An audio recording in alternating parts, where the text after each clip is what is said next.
चलिए बच्चों स्टार्ट करते हैं chapter number 4 unit 1 that is the theories of international trade. बहुत ही सिंपल सा चैप्टर है, आपको सिर्फ जो नोट्स हैं ये पढ़ने हैं, इससे ज़्यादा आपको कुछ भी करने की ज़रूरत नहीं है। चलिए, इंटरनेशनल ट्रेड सबसे पहले होता क्या है? जब दो या दो से ज़्यादा देशों के बीच में गुड्स, सर्विसेज, रिसोर्सेज इनका एक्सचेंज होता है तो उसको हम सिंपल वर्ड्स में बोल देते हैं कि that is the international trade.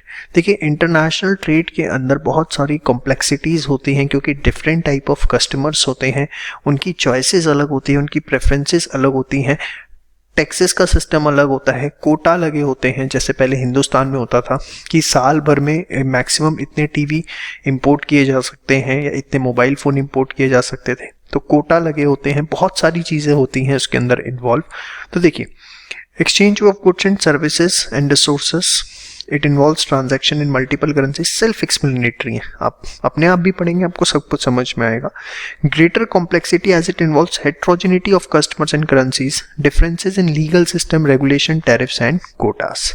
अब इसके बाद नेक्स्ट पॉइंट आता है, व्हाट आर द बेनिफिट्स या arguments in the favour of international trade and what are the arguments against. मतलब इंटरनेशनल ट्रेड क्यों होना चाहिए और इंटरनेशनल ट्रेड क्यों नहीं होना चाहिए।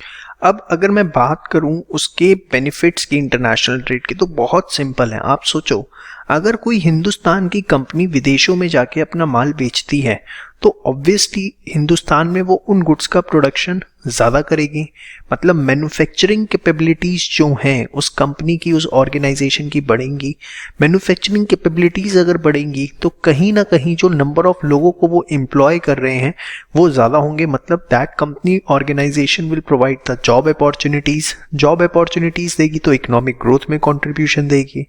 प्लस अगर वो विदेशों में जाके माल बेचती है तो वहाँ से जो माल बेच के पैसा मिलेगा वो हिंदुस्तान आएगा, मतलब हिंदुस्तान में फॉरेन एक्सचेंज रिजर्व जो है वो इंक्रीज होंगे।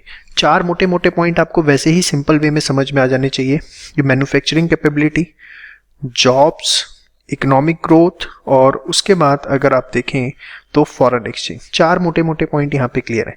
इसके बाद ऐसे ही अगर कोई विदेशी कंपनी हिंदुस्तान में आती है तो हिंदुस्तान के अंदर अगर किसी कंपनी की मोनोपोली है, जो एक कार्टेल बन जाता था, एक वर्ड होता है कार्टेल। कार्टेल में क्या होता है कि बेसिकली कुछ फर्म्स जो हैं मार्केट में, अगर फ्यू फर्म्स होती हैं तो वो अपना एक ग्रुप बना लेती हैं और मिल के प्राइस डिसाइड करती हैं। जैसे हिंदुस्तान में कहा जाता है सीमेंट इंडस्ट्री ने कार्टेल बना रखा है, टायर इंडस्ट्री ने कार्टेल बना रखा है, क्योंकि टायर और सीमेंट की बहुत लिमिटेड कंपनीज है, तो ऐसा कहा जाता है। मैं ये नहीं कह रहा कि वो मिल के प्राइस डिसाइड करते हैं और कंज्यूमर को लूटते हैं। तो इस तरह की जो मोनोपोली की सिचुएशन होती है, ठीक है, वो कहीं ना कहीं डिक्रीज होती है। ठीक है, इसके बाद जो सबसे बड़ी चीज़ होती है, जब आपको इंटरनेशनल कंपटीशन मिलता है तो एक मोटिवेशन आता है इनोवेशन करने का, ऑटोमेशन करने का, उनकी टेक्नोलॉजी को अडॉप्ट करने का। येस और ना, अदरवाइज शायद ये चीज़ें हम ना करें। तो देखो, सारे पॉइंट्स लर्न करने की ज़रूरत नहीं है, मोटे मोटे और एक बड़ी कॉमन अंडरस्टैंडिंग बनाते हुए आप कॉमन अंडरस्टैंडिंग बना के करेंगे तो एग्जाम में रिकॉल कर पाएंगे। अगर आप कॉमन अंडरस्टैंडिंग नहीं बनाएंगे तो एग्जाम में रिकॉल नहीं कर पाएंगे। और एक चीज़ मैं आपको बता दूं, ये जो चैप्टर है प्योर थ्योरी बेस है। इस चैप्टर के अंदर टॉपिक टू टॉपिक एक वीडियो में मैंने जितना पढ़ाया, अगली वीडियो में जाने से पहले उतना आपको अच्छे से रिवाइज करना और एक बार लिख के जरूर प्रैक्टिस करना है। अगर आप बिना लिखे, बिना राइटिंग प्रैक्टिस के नेक्स्ट वीडियो पे स्विच ओवर कर गए इस पूरी यूनिट के अंदर, इस पूरे चैप्टर के अंदर, तो आपको बहुत दिक्कत आएगी। आप पूरा चैप्टर पढ़ तो लेंगे लेकिन आपको याद कुछ नहीं रहेगा और आप एग्जाम में स्कोर नहीं कर पाएंगे। ठीक है, opening of new markets result in broadening of productive base and facilities, तो ये तो रिपीटेटिव ही है एक तरह से। ह्यूमन रिसोर्स डेवलपमेंट होता है, harmony and cooperation among Nations बढ़ता है, ट्रेड होता है तो नेता भी आते जाते हैं, वाद विवाद से कम बचते हैं। रीजन बीइंग उन्हें पता है कि उनकी इकोनॉमी दूसरी इकोनॉमी के ऊपर पूरी की पूरी डिपेंडेंट है। आज देखो, सिंपल सा एग्जांपल देता हूँ, दुबई से कोई भी पंगे नहीं लेता। क्यों नहीं लेता दुबई से, यूएई से पंगे कोई भी? रीजन, वर्ल्ड की शायद ही कोई ऐसी कंट्री होगी जिसका यूएई के अंदर ऑफिस ना हो, जितनी भी टॉप शॉट कंपनीज है। और यूएई जो है एक बिजनेस हब बन चुका है पूरा का पूरा। अगर आपको वर्ल्ड वाइड ट्रेड करना है, दुबई में ऑफिस होना चाहिए, यूएई में। तो एक ये बहुत बड़ा कारण है, that is harmony and cooperation का। अगर आप अपनी इकोनॉमी में ऐसा एनवायरनमेंट प्रोवाइड कर पाए जहां लोग फ्री ट्रेड कर सके। इसके बाद हम आगे आते हैं आर्ग्यूमेंट्स अगेंस्ट इंटरनेशनल ट्रेड। देखिए, अगर आप इंटरनेशनल ट्रेड के नुकसान की बात करते हैं तो दो सबसे बड़े जो नुकसान होते हैं वो ये कि जो अंडर डेवलप्ड कंट्रीज होती हैं ना, वो सिर्फ इंपोर्ट करती रह जाती हैं डेवलप्ड कंट्रीज पे। देखो, डेवलप्ड कंट्रीज जो होती हैं वो टेक्नोलॉजी वाइज बहुत साउंड होती हैं, बहुत R&D होता है। अंडर डेवलप्ड के अंदर अभी रोटी कपड़ा मकान का ही स्ट्रगल चल रहा होता है। तो रोटी कपड़ा मकान के स्ट्रगल को पूरा करते करते वो क्या करते हैं, डेवलप्ड कंट्री से इंपोर्ट करते हैं अपनी बेसिक नीड्स के लिए, और अपना एक अच्छा खासा रिसोर्स जो है डेवलप्ड कंट्रीज को पास ऑन कर देते हैं। अंडर डेवलप्ड कंट्री के पास जनरली कुछ बेचने को नहीं होता है अनटिल अनलेस उनके पास नेचुरल रिसोर्सेज ना हो, और कुछ नहीं बेचने को होता, इस वजह से वो एक्सपोर्ट नहीं कर पाते। तो कई बार इस पे आर्ग्यूमेंट होता है कि इंटरनेशनल ट्रेड से सिर्फ डेवलप्ड कंट्रीज को फायदा मिलता है, अंडर डेवलप्ड कंट्रीज को फायदा नहीं मिलता। और आप देखें भी तो कहीं ना कहीं चाइना एंड USA ये दो ऐसी कंट्रीज हैं जो एक बहुत अच्छा एक्सपोर्ट कर पाती हैं, और अगर आप देखें बहुत ऐसी छोटी छोटी कंट्रीज हैं जो बिल्कुल भी एक्सपोर्ट नहीं कर पाती, और एक्सपोर्ट कर भी रही हैं तो वो नेचुरल रिसोर्सेज को कर रही हैं।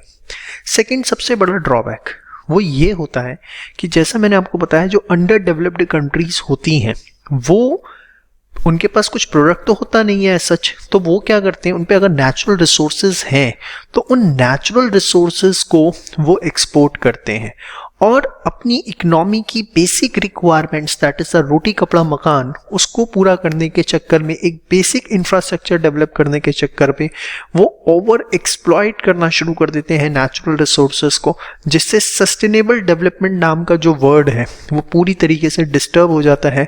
इन द सेंस वो प्रेजेंट की नीड्स पे ज़्यादा फोकस करते हैं, वो ज़्यादा एक्सप्लॉइटेशन करना शुरू कर देते हैं, ज़्यादा एक्सट्रैक्शन शुरू कर देते हैं नेचुरल रिसोर्सेज का, कि प्रेजेंट में किसी तरीके से जो फंड्स हैं अरेंज हो सके। हिंदुस्तान भी जब आज़ाद हुआ था तब भी हम उस समय हमारे भी यही हालात थे, और अगर आप ब्रिटिशर्स का रूल देखें, अगर आपको कुछ याद हो इंडियन इकोनॉमी, तो होता क्या था, हम रॉ मटेरियल अपना एक्सपोर्ट करते थे और फिनिश गुड्स इंपोर्ट करते थे, क्योंकि हमारे पास टेक्नोलॉजी नहीं थी कि रॉ मटेरियल से फिनिश गुड किस तरीके से बनाए जा सकते हैं। तो ये एक बड़ा कॉमन डिबेटेबल टॉपिक है, इंटरनेशनल ट्रेड का सबसे बड़ा नुकसान है। इसी चीज़ को इन्होंने एग्जैक्टली यहाँ पर उन्हीं वर्ड्स में दिया हुआ है। देखिए, ICI की लैंग्वेज के अगेंस्ट तो हम जा नहीं सकते किसी भी हाल में, हमें उस लैंग्वेज को फोकस करना पड़ेगा, लेकिन इसको जब आप एक बार रीड करेंगे तो आप पाएंगे कि सारी चीज़ें जो सर ने बताई हैं एज इट इज़ वही लिखी हुई हैं।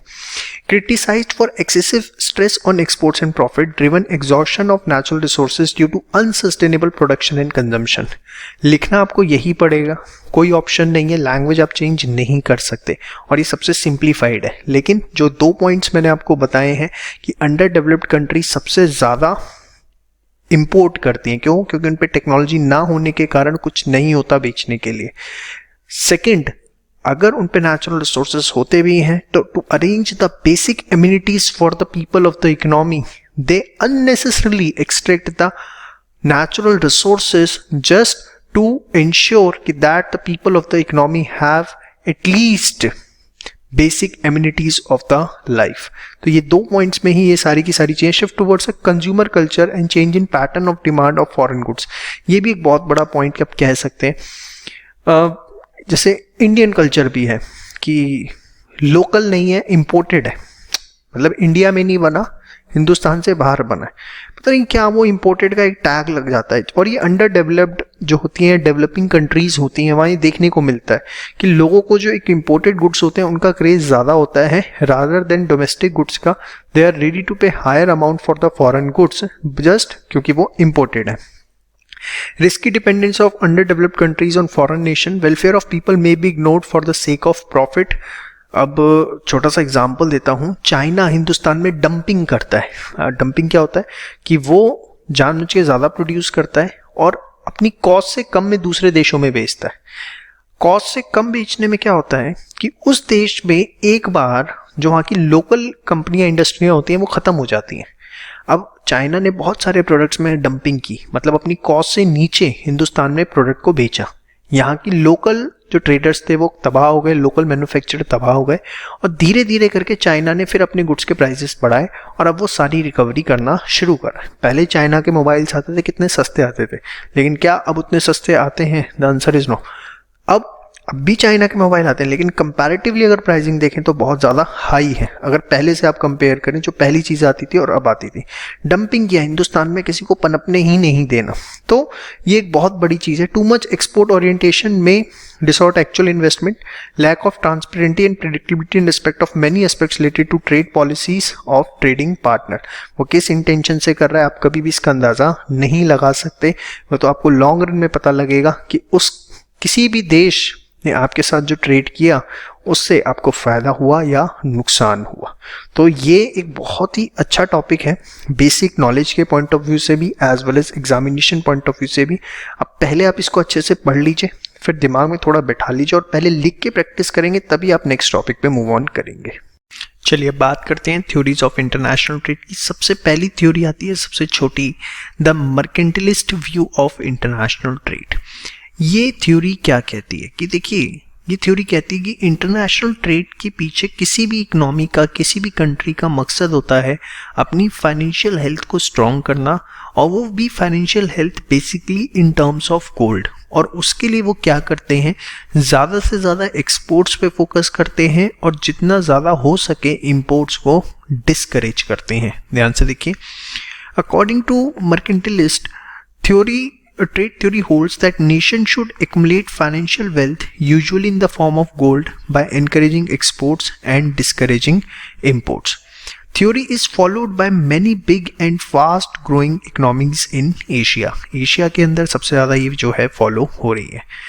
चलिए, तो बहुत सिंपल सी थ्योरी थी। अब हम बात करते हैं the theory of absolute advantage की, बहुत ही इंटरेस्टिंग और सबसे अच्छी। एडम स्मिथ, आपने बहुत बार नाम सुना होगा, द फादर ऑफ इकोनॉमिक्स भी कहा जाता है। इन्होंने ये थ्योरी दी थी और ये सबसे ज़्यादा सपोर्ट करते थे अनरिस्ट्रिक्टेड ट्रेड को, free international competition, absolute cost advantage, और इसको इन्होंने प्रूव भी किया था। Is the determinant of mutually beneficial international trade. It helps in utilising the resources in the most efficient way and output of both products will rise for the two countries. अब ये क्या है, जैसे समझते हैं एक बहुत सिंपल से एग्जाम्पल से, बहुत ही अच्छा डिसेंट एग्जाम्पल है, आपको सब कुछ समझ में आएगा। सपोज एक कंट्री ए है और एक कंट्री बी। कंट्री ए के अंदर जो वीट है, पर आर मतलब पर लेबर आर, एक लेबर आर में 6 बशल्स जो है बेसिकली वीट का प्रोडक्शन होता है, जिसको हम W से डिनोट करेंगे अब।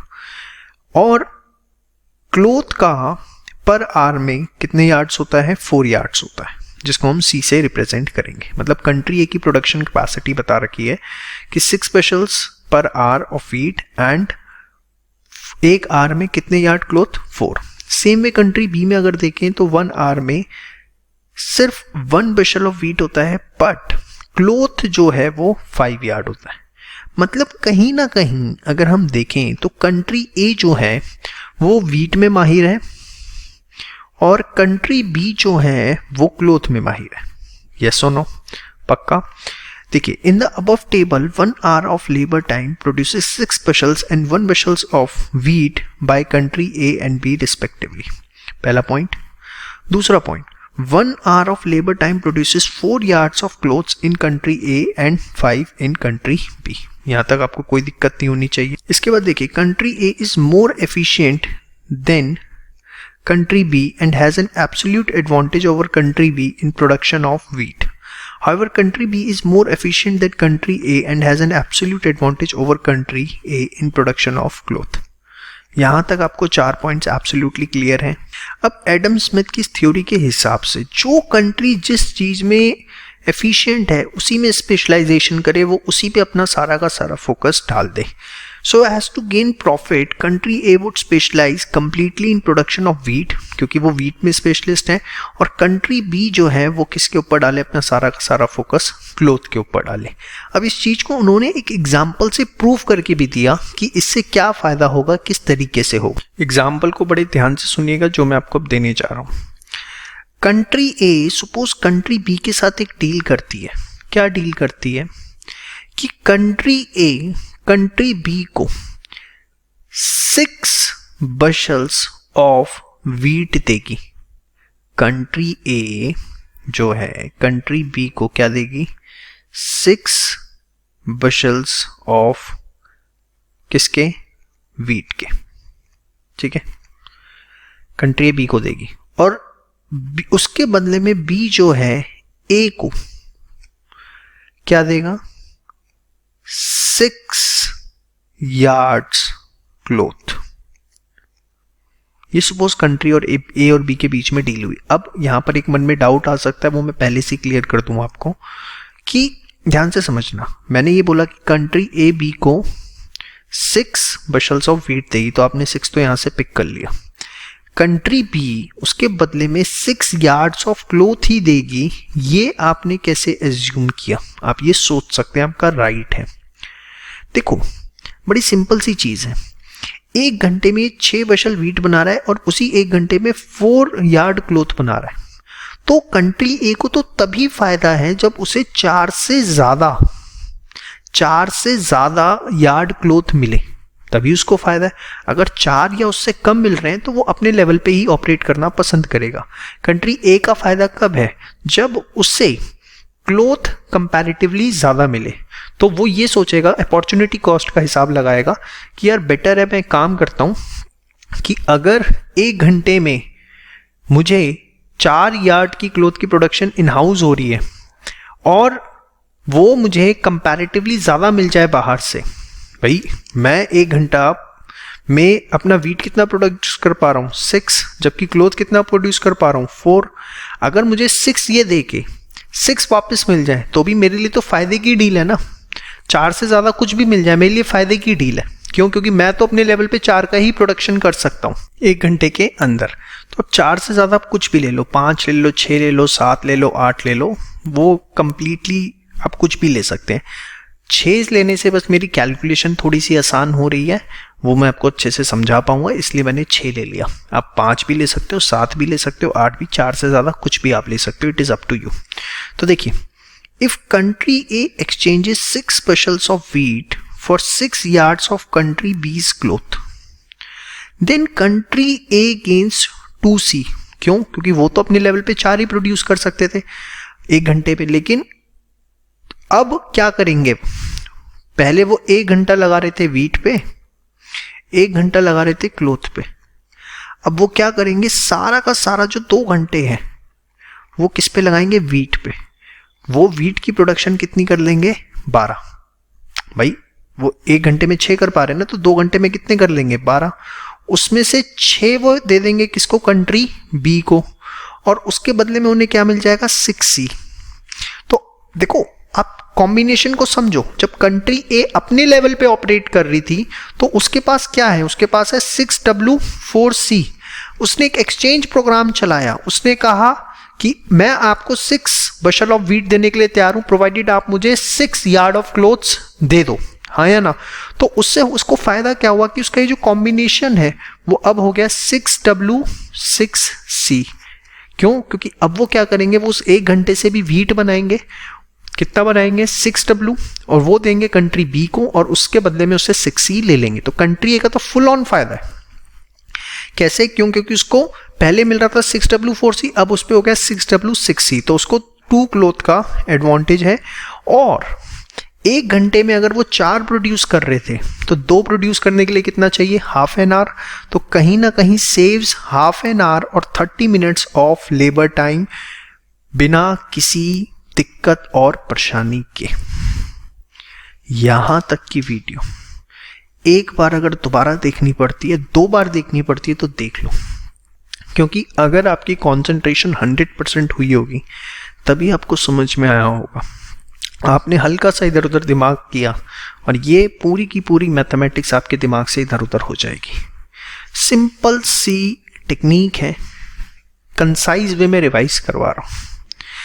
आप 6W 4C ये कर रहे थे 1-1 घंटे, 2 घंटे सपोज कंट्री ए पे थे। उसने क्या किया? उसने बोला कि मेरे को 2 घंटे वीट की प्रोडक्शन करने दो, जिससे मेरे पास कितना हो जाएगा, 12 वीट हो जाएगा। उसमें से 6 मैं दूंगा किसको, कंट्री बी को, और उससे बदले में 6 क्लोथ लूंगा।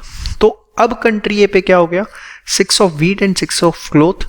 जो पहले क्या था, 6 of wheat and 4 of cloth, जिसकी वजह से 2 क्लोथ का फायदा हुआ किसको, कंट्री ए को।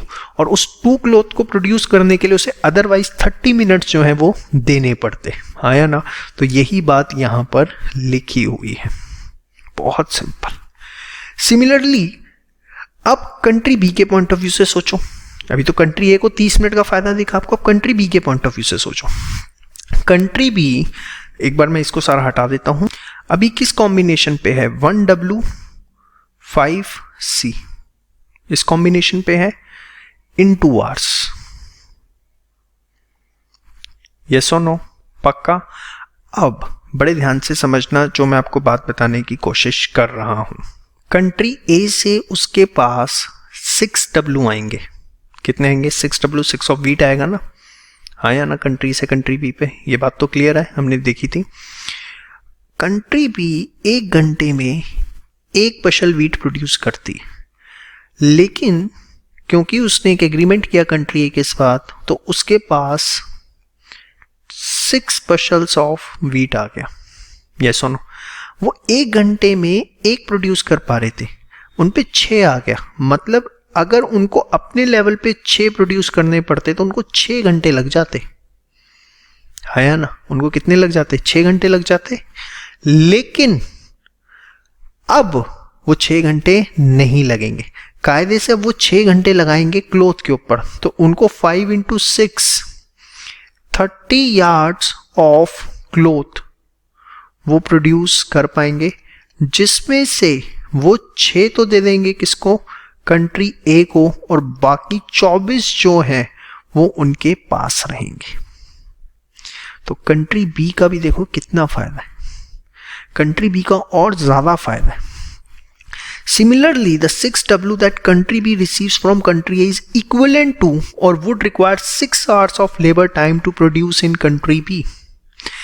These same 6 hours can produce 30C in the country B. इससे 30 yards of cloth का प्रोडक्शन किया जा सकता है। By being able to exchange 6C for 6W, country B gains 24C और saves nearly 5 hours of work। क्योंकि अगर 24C save हुआ तो ऑब्वियसली कंट्री बी को भी उसमें 5 घंटे लगते। तो एक बहुत ही अच्छी थ्योरी है, थोड़ी टेक्निकल वे के अंदर जरूर है, लेकिन बहुत अच्छी थ्योरी है, इसको बहुत अच्छे से करी। This example shows that trade is advantages although gains may not more efficiently and therefore both countries can produce large quantity of commodity which they specialize in for the goods। इस video को 2 बार देखिए, 3 बार देखिए और concentration से देखा है तो एक ही बार में आपको समझ में आ जाएगा। लेकिन बहुत इंपॉर्टेंट थ्योरी है, बहुत इंटरेस्टिंग थ्योरी है, और ऐसे ही आपको लिख के आनी है, कुछ भी इसमें प्लस माइनस आपको करने की जरूरत नहीं है। हेलो फ्रेंड्स, अब हम स्टार्ट करने जा रहे हैं थ्योरी ऑफ कंपैरेटिव एडवांटेज। आपने मेरे साथ अभी थ्योरी ऑफ एब्सोल्यूट एडवांटेज पढ़ा था given by the Adam Smith, जिसमें हमने देखा था कि कंट्री ए जो कि वीट और क्लोथ की प्रोडक्शन कर रही थी, तो उसमें वीट में कहीं ना कहीं स्पेशलाइजेशन था, और कंट्री बी जो कि वीट एंड क्लोथ का प्रोडक्शन कर रही थी उसके पास क्लोथ में स्पेशलाइजेशन था। तो उस थ्योरी में हमने कंक्लूजन निकाला कि कंट्री ए जो है वो वीट का एक्सपोर्ट करे और कंट्री बी जो है वो क्लोथ का एक्सपोर्ट करे, इससे दोनों देशों को बहुत फायदा होगा। लेकिन ये थ्योरी उससे एक नेक्स्ट स्टेप पर है, that is the theory of comparative advantage. इस थ्योरी के अंदर क्या है, there is a country A and country B. Country A जो है वो वीट प्रोड्यूस कर रही है 6 बुशल्स पर आवर, कंट्री बी 1 बुशल्स पर आवर। कंट्री ए की जो क्लोथ की प्रोडक्शन है that is 4 yards per hour, country B की जो है that is 2 yards per hour. मतलब यहां पे कंट्री ए जो है वो दोनों में स्पेशलिस्ट है, वीट में भी और क्लोथ में भी, और कंट्री बी में दोनों में ही डिसएडवांटेज है, वीट में भी एज वेल एज क्लोथ में भी। तो इस सिचुएशन के अंदर क्या एक्सपोर्ट इंपोर्ट करना फ़ायदेमंद रहेगा या नहीं रहेगा वो हम डिस्कस करेंगे। तो देखिए, डेविड रिकार्डो की जो थ्योरी है, theory of comparative advantage, it makes it very clear कि दो कंट्री बी जो है दोनों में डिसएडवांटेज की सिचुएशन में खड़ी है, लेकिन यहाँ पर भी ट्रेड किया जा सकता है, इंटरनेशनल ट्रेड की पॉसिबिलिटी है, इंपोर्ट एक्सपोर्ट किया जा सकता है। अगर मैं बड़े सिंपल वर्ड्स में बोलूँ तो कैसे किया जा सकता है? कंट्री ए जो है वो वीट के प्रोड्यूस कर रही है 6 बशल्स पर आवर और 4 यार्ड्स पर आवर। मतलब अगर मैं दोनों को कंपेयर करूं कंट्री ए में, तो कहीं ना कहीं जो क्लोथ है उतना एफिशिएंट प्रोडक्शन नहीं है कंट्री ए में। वीट के अंदर जो प्रोडक्शन है, एफिशिएंसी है, वो ज़्यादा है as compare to cloth. Yes और नो? आपको समझाने के लिए ये लाइन मैंने लिख भी दी है, production efficiency of wheat is more than cloth in country A. ऐसी कंट्री बी में अगर आप देखो तो सिर्फ अभी कंपेयर नहीं कर रहे हैं, आपस में इनको कंपेयर कर रहे हैं, वीट और क्लोथ में से वो ज़्यादा अच्छा प्रोडक्शन क्लोथ का कर सकते हैं एज कंपेयर टू वीट। हाँ या ना? ये मैंने आपके लिए लिख दिया, country B has production efficiency in cloth as compare to wheat. ये अभी आपस में कंपेयर किया है। अब देखो किस तरीके से इंटरनेशनल ट्रेड की पॉसिबिलिटीज यहाँ पर निकल के आती हैं। उससे पहले एक बार थोड़ा सा यहाँ पढ़ लेते हैं। According to David Ricardo, even if one nation is less efficient than the other nation in the production of all commodities, still there is a scope for mutually beneficial trade. The first nation should specialize in the production and export of the commodity in which it has absolute advantage and import the commodity in which it has absolutely disadvantage। मतलब country ए के लिए क्या lesson है कि country A जो है इसका export करें और इसका इंपोर्ट करें, और सेम वे कंट्री बी में क्योंकि क्लोथ में उन्हें एडवांटेज है तो इसका वो एक्सपोर्ट करें और इसका इंपोर्ट करें। अब किस तरीके से क्या, आइए पूरी की पूरी थ्योरी को हम एक बार समझते हैं। देखो बहुत ही सिंपल है, मैं एक छोटे से एग्जांपल से समझाता हूं। Country A, suppose country A जो है वो 6W का एक्सपोर्ट करती है, ठीक है, 6W का एक्सपोर्ट करती है। तो अगर कंट्री ए 6W का एक्सपोर्ट करती है, कंट्री बी उसे इंपोर्ट कर रही है, तो कंट्री बी के पास 6W आए, 6W इक्विवेलेंट टू 6 आवर्स, क्योंकि यहां वो 1 आवर में 1 ही प्रोड्यूस कर पा रहे हैं, आप देख पा रहे हो तो, यस और नो? तो 6W is equals to 6 hours, और इस 6 आवर्स के अंदर वो 6 इंटू 2 12 क्लोथ्स का प्रोडक्शन कर सकते थे। हाँ या ना? भाई सीधी सी बात है, अगर कंट्री ए ने 6W एक्सपोर्ट किया, किसको? कंट्री बी को, तो कंट्री बी को 6W मिला। इस 6W को प्रोड्यूस करने के लिए अदरवाइज उनको कितने आवर्स डिवोट करने पड़ते? 6 आवर्स डिवोट करने पड़ते। यही सब चीज़ लिखी, अभी समझो बस आप आराम से, थोड़ा रिलैक्स होके, थोड़ा कंसंट्रेशन के साथ करना पड़ेगा। एक बार में समझ में नहीं आएगा, दिमाग घूम जाएगा, नहीं तो कहोगे सर को पढ़ाना नहीं आता। अगर चाहते हो कि तरीके से समझ में आए, थोड़ा एकदम रिफ्रेश होके बैठो, तभी टॉपिक समझ में आएगा। टॉपिक बहुत अच्छा है, क्योंकि एक बार दिमाग में घुस गया तो निकालना भी चाहोगे तो भी निकलेगा, इतना अच्छा टॉपिक है। 6W is equals to 6 hours, हाँ या ना? अब 6 आवर्स अगर कंट्री बी को लगते 6W प्रोड्यूस करने में, तो 6 आवर्स में वो कितने क्लोथ प्रोड्यूस कर सकते थे? 12C कर सकते थे। क्यों कर सकते थे 12C? क्या कारण है बताओ? क्योंकि 1 आवर में वो 2 क्लोथ्स प्रोड्यूस कर रहे हैं, तो 6 आवर्स में वो 12 क्लोथ प्रोड्यूस कर सकते थे। इतनी बात समझ में आनी चाहिए। बस आगे मैं पूरा समझाता हूँ, बड़े ध्यान से देखना। आइए इसको एक बार रीड करते हैं जो हमने यहाँ लिखा हुआ है। In the above table, country B can only produce 2 yards of cloth per hour. It has absolute disadvantage in the production of both wheat and cloth as compared to country। अगर country A के मुकाबले हम देखें तो उसको कहीं ना कहीं दोनों के अंदर ही disadvantage है। Country A has absolute advantage with respect to country B in production of wheat। production of wheat में भी किस रेशो में? 6:1 में, और cloth में 4:2 के अंदर। हाँ या ना? 4:2 इसलिए लिखा क्योंकि 2:1 लिख देता आपको दिक्कत हो जाती, इसलिए मैंने सिंप्लिसिटी के लिए 4:2 ही लिखा। So country A has advantage in producing as well as exporting of wheat. अब कैसे, अभी हम इसको प्रूव भी करेंगे पूरा। Country B has less disadvantage in cloth, so it can produce cloth but not wheat. अगर कंपेयर करें तो उसे ज़्यादा फायदा क्लोथ में है, तो वो क्लोथ की प्रोडक्शन पे फोकस करे, वीट की प्रोडक्शन पे फोकस ना करे। According to the law both the countries can exchange their goods in which they are specialised. Both nation can gain from trade even if one of them is less efficient than the other. अब मोटा मोटा sir ये समझ में आ गया है कि country ए wheat का एक्सपोर्ट करे, कंट्री बी क्लोथ का करे। कुछ आपने ये भी बताया था यहाँ पे कि ये 6W अगर एक्सपोर्ट करेंगे बी को, तो बी को 6W के लिए 6 आवर्स लगते, जिसमें वो 12 क्लोथ की प्रोडक्शन कर सकते हैं। अब आ रहा है क्लाइमैक्स ऑफ दिस वीडियो पहली बार वर्ड यूज़ किया है। चलिए तो इस क्लाइमैक्स को समझते हैं, ध्यान से समझना। देखो कंट्री ए अगर 6W एक्सपोर्ट करती है, उसका कितना टाइम जाता है? 1 आवर। हाँ या ना? उस 1 आवर में वो कितना क्लोथ का प्रोडक्शन कर सकती थी? 4C। यस और नो? तो अगर उसको ऐसी डील मिल जाए कि आप 6W एक्सपोर्ट करो, हम आपको 4C से ज़्यादा दे देंगे, तो कंट्री ए के लिए कहीं से नुकसान है? बोलो है? अरे बोलो भाई। नहीं है। Very good. कंट्री ए अगर अपना 1 आवर लगाती भी क्लोथ में, तो हर मार के 4C का प्रोडक्शन कर सकती थी, इससे ज़्यादा वो कर ही नहीं सकती थी। उसने 6W एक्सपोर्ट किया, उसमें उसके 1 आवर लगे। 1 आवर में वो कितना क्लोथ प्रोडक्शन कर सकती थी? 4C। कोई भी कंट्री उसको ऑफर कर दे, कंट्री भी उसे ऑफर कर दे कि हम 4C से ज़्यादा आपको 6W के बदले में देंगे, तो कंट्री ए के लिए क्या नुकसान का सौदा है? बोलो भाई। CA कर रहे हो हैं? इनडायरेक्टली बन चुके आप। चलिए देखो, country A would gain if it could exchange 6W for more than 4C from country B, because 6W for 4C is what it can exchange domestically. भाई 6W के 1 आवर क्लोथ पे लगा के 4C तो वो खुद भी प्रोड्यूस कर सकता है, बट अगर उससे ज़्यादा उसे मिल जाए तो उसके लिए तो अच्छी बात है। हाँ या ना? पक्का। The more see it gets greater would be gain from trade. जितना उसे ज़्यादा मिलेगा उतना उसके लिए फ़ायदे की सिचुएशन होगी।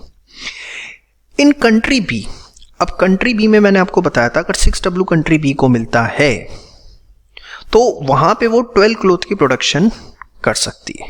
यस और नो? क्योंकि 6W में 6 आवर्स लगते हैं, 6 आवर्स के अंदर वो 12 क्लोथ की प्रोडक्शन कर सकती है। ये बात ध्यान है आपको। तो इन कंट्री बी, माफ कीजिएगा इसे ठीक कर लेना, country B 6W is equals to 12C. Anything less than 12C that country B must give up to obtain 6W from country A represents to gain from trade for B. अब ये क्या है सर? देखो भाई बात समझो। Country A country B को क्या दे रही है? 6W। 6W के लिए कंट्री B को कितने लगते? 6 आवर्स। उस 6 आवर्स में वो कितना क्लोथ का प्रोडक्शन कर सकती है? 12 क्लोथ। तो भाई कंट्री भी अगर 12C का प्रोडक्शन कर सकती है तो वो 12C से कम ही सेक्रीफाइस करेगी ना, जितना वो प्रोडक्शन कर सकती है मैक्सिमम उसके अगेंस्ट। या तो उतना कर देगी या उससे कम करेगी, उतना भी नहीं करेगी, वैसे तो उससे ज़्यादा तो नहीं कर सकती ना। तो यही बात यहाँ लिखी गई है, अगर आप इसे ध्यान से पढ़ें, जो यहाँ पर आपको सारी की सारी बातें लिखी गई हैं। In country B 6W is equals to 12C. Anything less than 12C that country B must give up to obtain 6W from country A represents a gain from trade for B. A को, country A को फायदा कब होगा? Country A को जब फायदा होगा जब उसे 6W के बदले में 4C से तो ज्यादा मिले। क्यों ज्यादा मिले 4C से? क्योंकि 4C तो वो अपने देश में ही प्रोड्यूस कर सकते हैं 1 आवर में, बट 12C से कम मिलेगा। क्यों? क्योंकि कंट्री भी उसके अगेंस्ट मैक्सिमम एडवांटेज जो है वो कितना ले सकती है? 12C तक का ले सकती है। तो देखो वही लिखा है, in country B 6W is equals to 12C. Anything less than 12C that country B must give up, जो कंट्री बी गिव अप करेगी टू ऑब्टेन 6W लेने के लिए फ्रॉम कंट्री A से represent a gain from trade for B, वो represent करता है जो कंट्री ए को गेन होगा ट्रेड बी से। ये लाइन थोड़ी टेक्निकल है, इसको अच्छे से देखिए।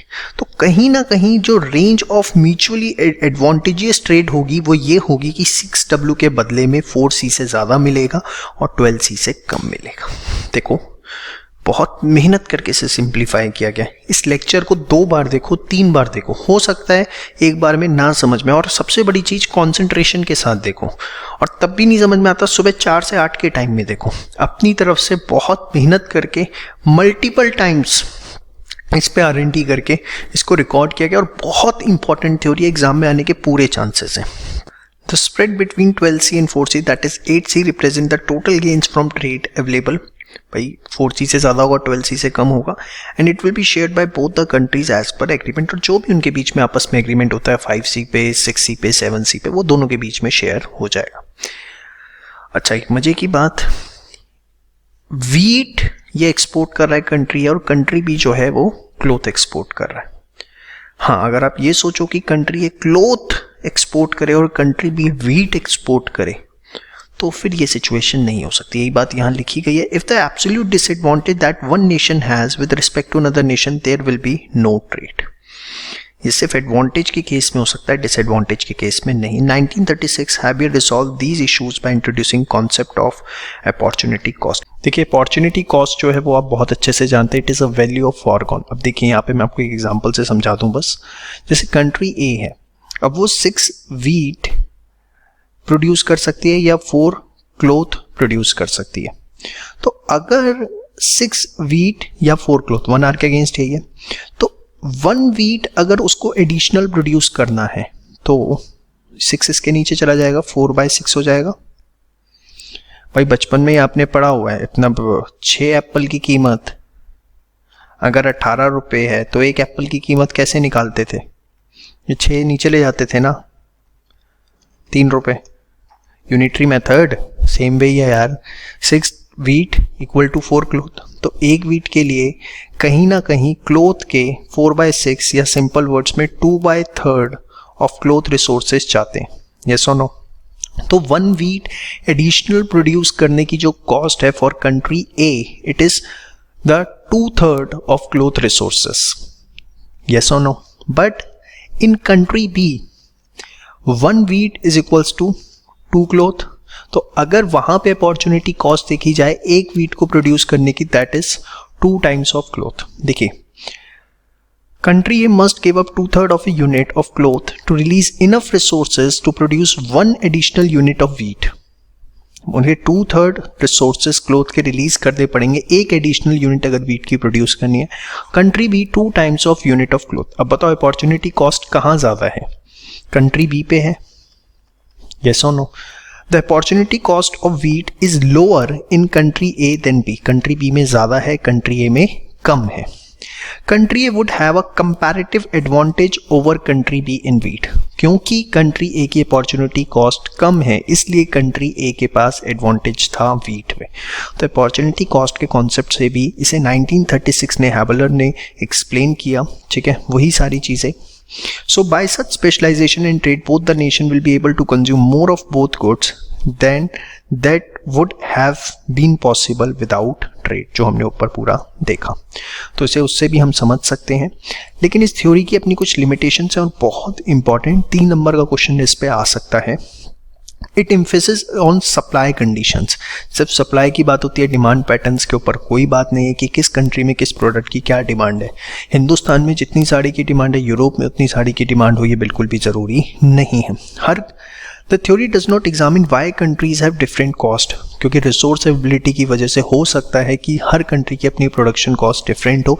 यहाँ पर हम कॉस्टिंग के पार्ट पर कोई बात नहीं करते। और तीसरा सबसे बड़ी चीज़, he was unable to answer many questions like why does a nation have comparative advantage and disadvantage in production of commodity? ऐसा क्यों होता है? क्या ऐसे circumstances होते हैं कि comparative advantage and disadvantage generate होता है? तो एक 3 बहुत बड़ी limitations भी हैं। इसी के साथ ये पूरी थ्योरी आपकी कंप्लीट होती है। बहुत इंपॉर्टेंट, अच्छी, प्यारी और 101% इस पे क्वेश्चन आना चाहिए। इसे बहुत अच्छे से तैयार करें और लिख के ज़रूर प्रैक्टिस करें, तभी आप अपने नेक्स्ट टॉपिक पे पढ़ें। अगर बिना लिखे आप प्रैक्टिस कर रहे हैं तो फिर आपको फ़ायदा नहीं होगा, आप एग्ज़ाम में कहीं ना कहीं फंस जाएंगे। इस टॉपिक को अच्छे से पहले आप नोट्स में से पढ़िए और उसके बाद एक बार पूरा लिख के देना है, तभी नेक्स्ट वीडियो देखनी है, अदरवाइज नेक्स्ट वीडियो नहीं देखनी। चलिए अब बात करते हैं हेशर-ओहलिन थ्योरी ऑफ ट्रेड की, जिसको एचओ मॉडल भी कहा जाता है, factor endowment theory of trade भी कहा जाता है और मॉडर्न थ्योरी ऑफ ट्रेड भी कहा जाता है।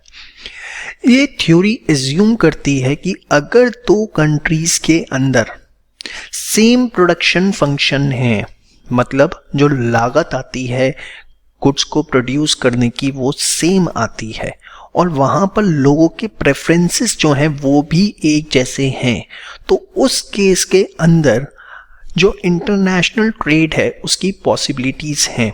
और कैसे हैं? ये थ्योरी एज्यूम करती है कि ब्रॉडली दो रिसोर्सेज होते हैं जो किसी भी इकोनॉमी में या तो एबंडेंट होते हैं या स्केयर होते हैं। वो दो रिसोर्सेज होते हैं, लेबर और कैपिटल। हो सकता है किसी इकोनॉमी में लेबर बहुत ज़्यादा हो, कैपिटल कम हो, और हो सकता है कि किसी इकोनॉमी के अंदर जो लेबर है वो कम हो, कैपिटल बहुत ज़्यादा हो। तो वो क्या कहती है थ्योरी कि अगर सपोज कंट्री ए है और उसमें जो लेबर है वो ज़्यादा है, कैपिटल कम है, तो ये फोकस करे लेबर इंटेंसिव गुड्स की प्रोडक्शन पे। कंट्री ए को फोकस करना चाहिए लेबर इंटेंसिव गुड्स की प्रोडक्शन पे, उसे कैपिटल इंटेंसिव गुड्स पे फोकस नहीं करना चाहिए।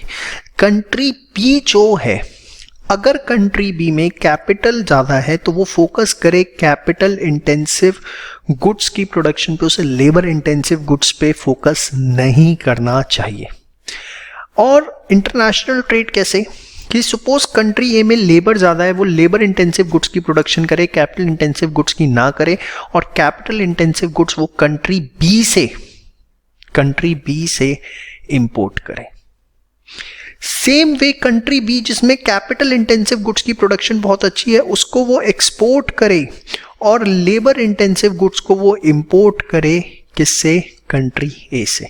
मतलब जिसमें आप माहिर हो, जो रिसोर्सेज आपके पास एबंडेंट हैं, भंडारे भरे पड़े हैं जिसके, उन तरह के गुड्स की प्रोडक्शन आपको करनी है, और जिसकी कमी है उसकी तरफ आपको ध्यान नहीं देना। यही बात इसमें लिखी गई है। Studies the case that two commodities have different endowments under identical production function and identical preference.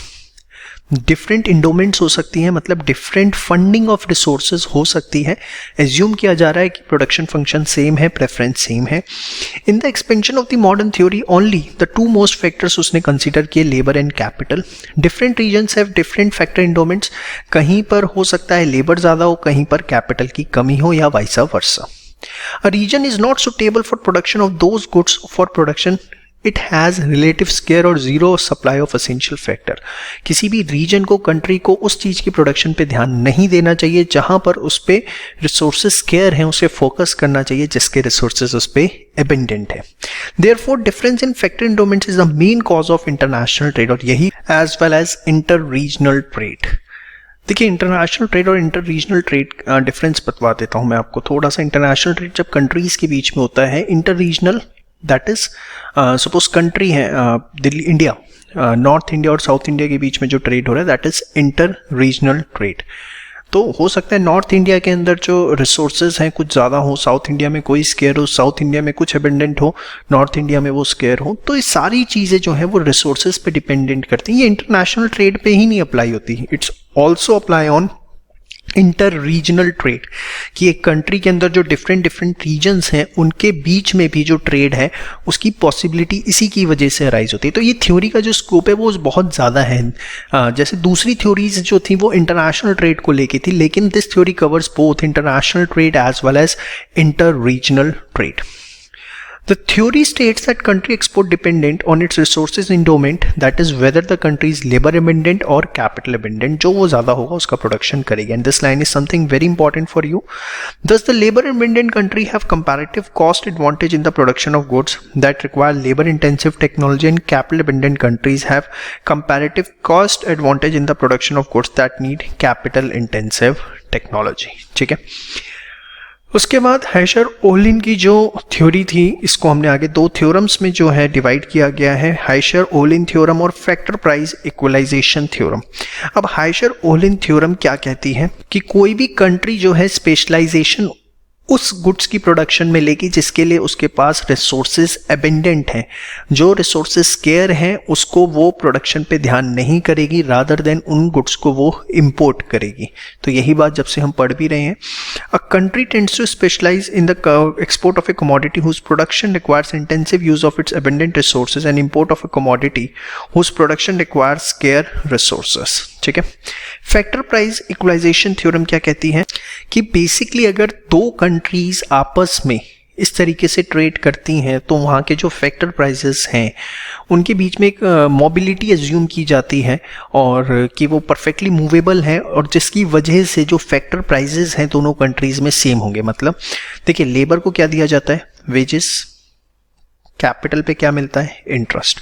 तो वी आर एज्यूमिंग कि जो ट्रेडिंग कंट्रीज हैं उनके बीच में जो वेजेस रेट हैं या और इंटरेस्ट है वो जो है वो इक्वल हो जाएंगे अगर वो लेबर इंटेंसिव या कैपिटल इंटेंसिव जो भी उनके पास एबेंडेंट रिसोर्सेज हैं सिर्फ उनकी प्रोडक्शन पे फोकस करते हैं। Tends to equalize the factor price between and trading nation. The wages of homogeneous labor and returns to homogeneous capital will be the same in all those notions engaged in trading. ये इस theory के मानना था, theorem का, sorry. फिर इस assumption of Heischer-Ohlin theorem आपको given है। Two countries share the same production technology, perfectly competitive, identical है, do not vary with the level of income. तो ये सारी बातें हम ऑलरेडी कर चुके हैं। तो मेन इस थ्योरी के अंदर सिर्फ एक ही चीज़ है, दो रिसोर्सेज, लेबर, कैपिटल। जो कंट्री जिसके अंदर बादशाह है उसकी प्रोडक्शन करे। लेबर इंटेंसिव है तो labour intensive goods, capital intensive है कैपिटल इंटेंसिव गुड्स, और वाइसा वर्सा जो टेक्नोलॉजी बचती है उसको इंपोर्ट करे। इसके बाद आपको डिफरेंस दिया गया है थ्योरी ऑफ कंपैरेटिव कॉस्ट और मॉडर्न थ्योरी में, इसको एक बार जरूर करिएगा। ठीक है। ये बेस्ड है लेबर थ्योरी पे, जबकि मनी कॉस्ट पे रिप्रेजेंट वन फैक्टर, यहाँ पे मल्टी फैक्टर्स हैं, लेबर, कैपिटल।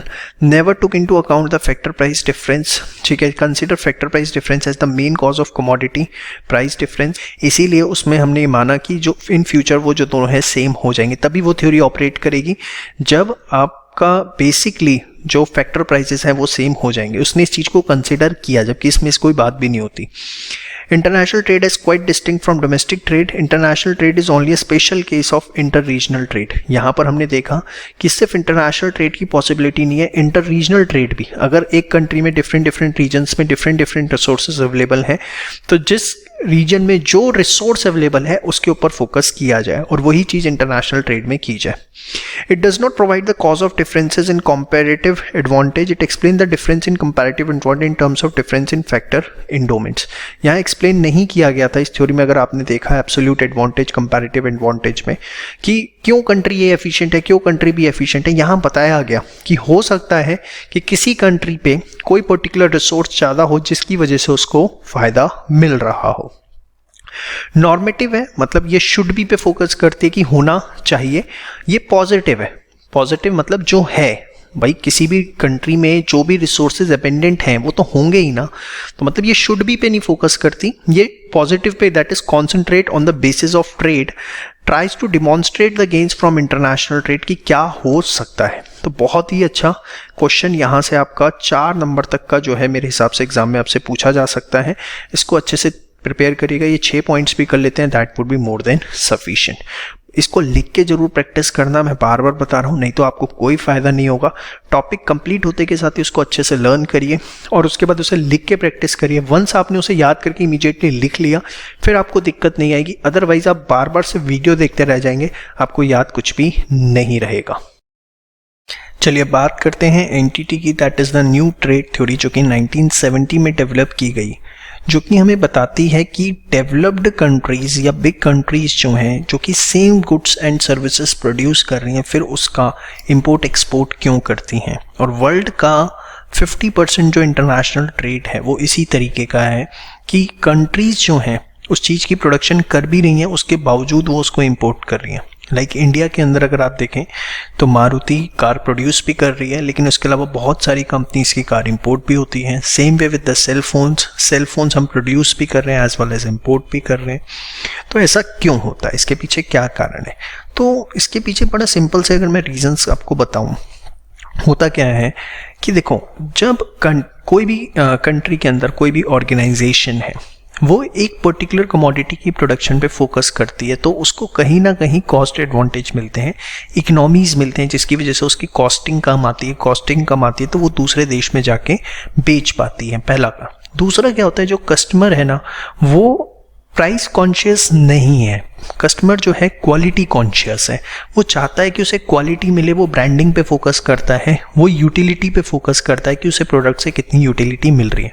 तो ये दो ऐसे कारण हैं कि जिसकी वजह से कि किसी भी कंट्री के अंदर दो सेम गुड्स प्रोड्यूस हो रहे हैं, फिर भी दूसरे देश से कोई आकर कंपनी वहां पर गुड्स बेच पाती है, अपना मार्केट जो है वो बना पाती है। देखिए, developed in 1970, why developed and big countries are trade partners, जबकि वो सिमिलर गुड्स में डील कर रहे हैं। मोनोपोलिस्टिक कंपटीशन जैसी एक सिचुएशन होती है। Firms are often competing on brand quality and not just simple price.